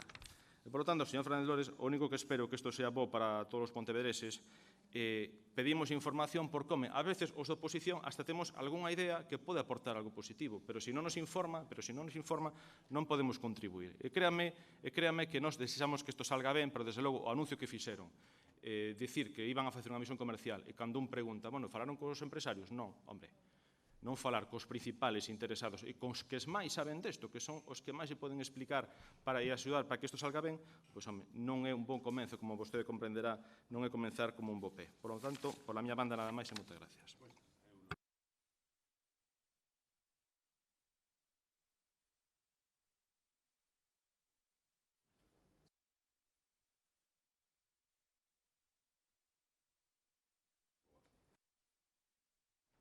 Está. Señor Moreira, as argumentacións do Partido Popular, as argumentacións políticas do Partido Popular dende fai un tempo son indignas e demostran a escasa capacitación e a escasa capacidade de argumentar que teñen os seus concelleiros e tamén o xefe da oposición. Eu só quería dicirlle que usted fai grande a máxima de consejos vendo que para mí non tengo, verdade? Porque o señor presidente da Xunta, Alberto Núñez Feijóo, acaba de vir da primeira visión comercial na que el asume o seu liderado con algunhas empresas. A día de hoxe, o señor Feijóo non falou con ningún grupo político para comentarlle cales eran os intereses, obxectivos e a xenda. A día de hoxe, coa misión xa feita, non deu ningunha información sobre as empresas que o acompañaban. E vostede ven aquí en erixirse o máximo defensor da ética e da moralidade política. Mire, señor Moreira, ten vostede moitas ganas de enredar, Algunha outra pregunta? Digo, preguntas, porque isto xa acabou. Preguntas. Señor Abal. Dalle aí. Xa está. Vale. Gostaime de preguntar, porque en algún pleno se me informou que xa estaba dotado orzamentariamente, como continúa o proceso da implantación da renta social municipal. Dalle. Doulle. Seguimos en ello e cando teñamos tal, xo traeremos a este pleno. Non se preocupe, non me sea impaciente, señor Abal. Moitas gracias. Algunha pregunta máis? Non hai máis preguntas. E rogos, hai rogos. Rogos, igual hai algún. Sí, señor Moreira. Señor Moreira. Gracias, señor presidente. Este é un rogo para que atendan unha petición de 88 veciños das rúas Arquitecto de la Sota, Rúa Pastor Díaz, Paseo de Cervantes, que solicitan o acondicionamento das devanditas rúas. Está a ser un escrito que foi presentado por Rexistro, segundo nos informan, o día 2 de xuño. Nada máis e moitas gracias. A ver se temos orzamento, porque como paceras non temos xa, temos agotado todo. E parbolitos, a ver. Pero vámonos a mirar. Non te preocupes. Bueno, siguiente. Vos non queres preguntar nada? Señora Beijón.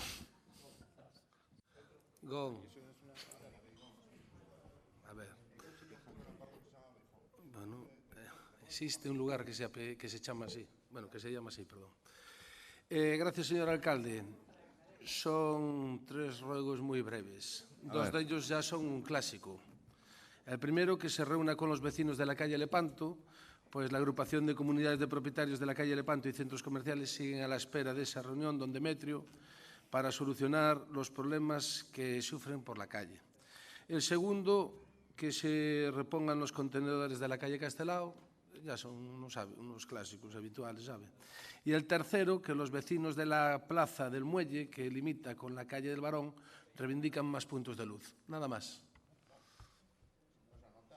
Tome nota. Gracias. Bueno, pues entonces non hai máis asuntos.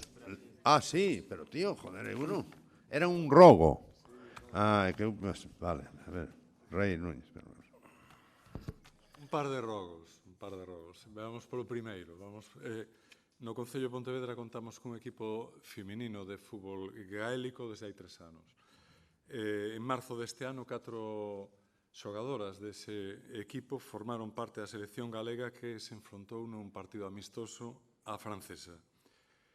E a iso hai que sumarlle o segundo posto na Liga Galega, clasificación que lles permitirá acudir en outubro ao Campeonato de Europa en Maastricht. Os seus últimos partidos na casa, en teoría no campo de Príncipe Felipe, tiveron que disputarse fora do noso concello, concretamente no campo da Lama e por 2 veces en Campo Lameiro. Estas deportistas vense obrigadas a facer eses desplazamentos co custo económico e de tempo que iso representa, cando deberían poder xogar na casa en condicións de igualdade con outros deportes e equipos. En consecuencia, o noso grupo formula o rogo de que o Concello de Pontevedra busque ou habilite a mellor alternativa para que o equipo Pontevedra de fútbol gaélico poida celebrar os seus partidos en instalacións deportivas públicas como o campo de Príncipe Felipe, sen verse na necesidade de recorrer a longos desplazamentos. Moitas gracias.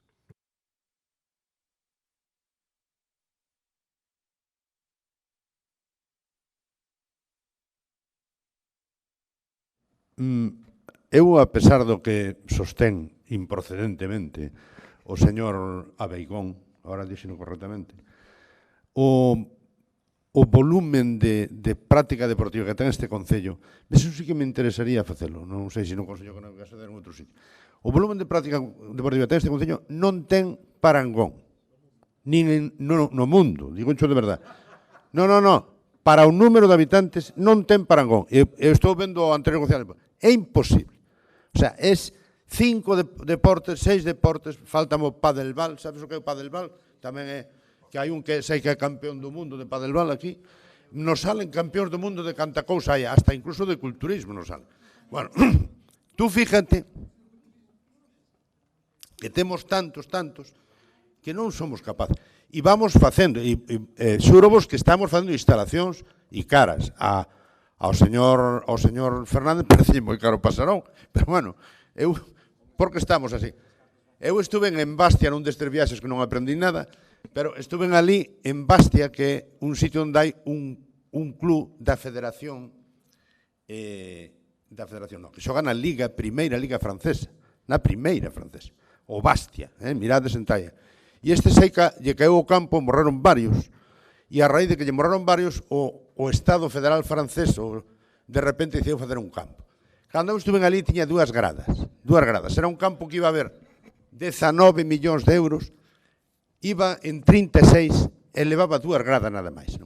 Quero dicir que aquí todo o mundo conta na feira como lle vai. Entón, estamos facendo campos. Por exemplo, o tema do fútbol gaélico. Hombre, calquer equipo que este dado de alta no Concello ou no Servicio de Deportes, obviamente repartiremos o boamente que poidamos os espacios. Pero se eu teño 300 nenos que teñen xa uns espacios, pois habrá que repartir. Me pregunta, por exemplo, o Príncipe Felipe non é municipal. Ora, nós podemos xestionar que xogan en Príncipe Felipe, ou en Barcón, ou nos outros lados. Seguiremos facendo campos de fútbol, pabellóns polideportivos, pistas de petanca e outras variedades grandes que hai, e intentarei, nun plazo de 2 anos, antes de acabar o mandato, facer unha pista de curling, que é o único deporte que non temos en Pontevedra que eu saiba. Pero quedaría moi feo que non tuéramos curling en Pontevedra, porque dos outros eu creo que hai absolutamente de todo e varios equipos. Por lo tanto, o rogo é razonable, obviamente, porque non ten sentido que un equipo con práctica deportiva na cidade non teña espacios. Pero tamén lle teño que decir que os espacios hai que repartilos entre os equipos existentes. E as cousas falando se entenden, e habrá espacio, se é un día a semana, se é 2, é 2. Eu só lle podo decir que hai 15 non, hai 2 anos ou 3, os equipos de rugby, que había 2, non tiñan onde facer rugby, pois agora están facendo rugby, e outros que non tiñan, teñen, e neste momento están en marcha 3 ou 4 campos de erva sintética, e outros, etcétera. Pois supoño que ao longo dos anos conseguiremos ter esas instalacións deportivas máximas que a oposición, como obligación que ten, demanda. Segunda pregunta. Ao rogo. Era... É que non sabía quen era. Sinto. Nos ano pasado, no mes de xuño, presentamos unha moción para que o Concello pusera a disposición das familias en risco de exclusión social pases para as atraccións das festas.